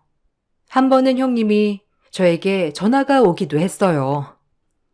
어머, 형님, 무슨 일이세요? 절대 연락은 안 하실 것 같았는데. 아, 그게 혹시 승준이 증여받은 건물 수익이 얼마나 되지? 그건 왜요? 저도 그건 관리를 안 해봐서 잘 모르겠는데 남편한테 직접 전화해 보시지 그러셨어요. 아니 뭐 그럴 필요는 없고 잘 지내고 있지? 나 병원 개업했어. 알고 있어? 네, 들었어요. 이번에 개업하셨다고. 병원 손님들은 많이 오세요? 뭐 형님은 잘나신 급 높은 분이니까 어련히 잘하시겠지만. 아니, 그게 아니고 사실 나 조금 힘들어. 무리해서 병원 개원했는데 자금줄은 늘어나지 않고 매달 갚아야 할 돈은 눈덩이처럼 불어나고 정말 벅차서 안 되겠기에 올케한테 전화해봤어. 저한테 왜? 제가 뭔 답을 가지고 있는 것도 아닌데요. 아, 알긴 알지만 그래도 혹시나 도움을 조금이라도 줄 수 있을까 싶어서 전화해봤어. 아, 형님 진짜 웃기시네요. 그렇게 급 안 맞는다고 하면서 무시할 땐 언제고 이제 와서 도와달라니요? 높은 급가 출신 분들한테 한번 물어보세요. 도움을 요청하는 형님을 거절하고 나서도 여러 번 형님은 연락을 해왔습니다. 어려움이 계속되었는지 살고 있었던 집도 모두 처분을 했다고 하더라고요. 결국 환자들이 찾아오지 않게 되면서 얼마 못 가 병원 문을 닫게 되었죠. 시아버님의 재산만 생각해서 빨리 병원을 개업하려고 했지만 시아버님의 재산은 이미 날아가 버렸고 모든 채무를 감당하게 된 것이었습니다. 결국 형님과 시모의 경제적 상황은 날이 갈수록 나빠졌죠. 시아버지께서는 남편에게 재산을 증여를 한 후에 시댁에서 나와 살게 되셨습니다. 시모에게 이혼을 하자고 요구했지만 결사 반대를 하고 계셔서 집만 나오게 되었다고 말씀하셨어요. 시어머니는 저에게 전화를 해 엄청난 폭언을 하기도 했습니다. 우리 가족들은 너만 없었으면 이렇게 뿔뿔이 흩어져 살지 않았어. 알아? 어머님, 무슨 말씀 하시는 거세요? 이미 승준 씨는 혼자서 살고 있었잖아요. 어머님, 그것도 기억 안 나세요? 어릴 적 승준 씨만 놔두고 외식 나가고, 승준 씨만 놔두고 여행 가고, 승준 씨만 놔두고 영화 보러 가고, 그러신 거 기억 하나도 안 나시는가 봐요. 어머, 어머님, 벌써 치매에 오신 거 아니시죠? 뭐? 너는 어디서 배워먹은 버르장머리냐? 너 이렇게 나 무시하다가 어쩌려고 그러니? 지금 네 시아비가 약간 나한테 화나서 그런 거지. 원래 화 풀리면 그럴 사람 아니다. 더 나빠지기 전에 사과하렴. 죄송하지만 사과는 못 하겠는데요? 제가 뭘 잘못해서 사과를 해야 하죠? 뭐? 이 막대 먹은 게? 너 이렇게 가족 갈라놓으려고 승준이한테 접근한 거지? 우리 재산 많이 있는 거 미리 알고 접근한 거 아니냐고? 처음부터 내가 계모라는 것도 다 알고서 결혼하겠다고 한 거 아니야? 뭔가 착각하시는 것 같은데 계모던 친모던 승준 씨에게 소중한 가족이었으면 이렇게 대해드리진 않았을 겁니다. 먼저 도를 넘으신 건 그쪽이세요. 그러니 감당도 그쪽이 다 하셔야 되는 게 맞는 것 같네요. 시모와 형님은 계속해서 저에게 연락을 해왔지만 저는 그날 이후로 아무런 연락도 받고 있지 않습니다. 남편이 전해주는 말로는 증여를 해준 재산에 대해 유류분 청구를 진행했다고 하더라고요. 그렇지만 이미 그것에 대한 대비도 다 한 상태였기 때문에 사건을 그대로 유지하는 것으로 마무리가 되었죠. 남편은 그동안 힘든 시간을 견뎌오면서 자신만 버틴다면 문제가 없을 거라 생각을 했다고 해요. 사실 나는 살면서 나만 조용히 있는다면 문제가 되지 않을 거라 생각을 했어. 나 때문에 나를 낳다가 돌아가신 엄마에게도 죄송했고, 열심히 일하느라 집에 올 수 없었던 아빠에게도 미안해서 새엄마와 누나 말을 더 잘 들으려고 했던 것 같아. 근데 내가 가정을 꾸리려고 하다 보니까 이게 정말 말도 안 되는 일이라는 걸 알게 되었어. 그래, 얼마나 힘들었을까? 마음의 상처가 얼마나 많겠어. 그래도 이렇게 기특하게 잘 자라줘서 고마워. 너를 만나 고통에서 벗어날 수 있었어. 너무 고마워. 곧대 높던 의사 형님은 결국 채무를 다 부담하지 못했고 살고 있던 집을 처분하게 되었습니다. 큰 집에서 좁은 집으로 이사를 가게 된 형님과 시모는 밤낮 없이 일을 시작하게 되었다고 하더라고요. 그동안 시부의 재산으로만 놀고 먹으며 살았었는데 이렇게 욕심을 부리니 탈이 날 수밖에 없었던 것이죠. 결혼을 생각할 때 주변에서 집안을 꼭 봐야 한다는 말이 많았는데 막상 남편만 생각하고 결혼을 하고 보니 우여곡절은 있었지만 잘했던 것 같아서 뿌듯하기도 하답니다. 지금은 남편과 정말 행복한 시간들을 보내고 있어요. 저의 긴 글을 읽어주셔서 감사합니다. 여러분들도 평안한 날들 보내시길 바랍니다.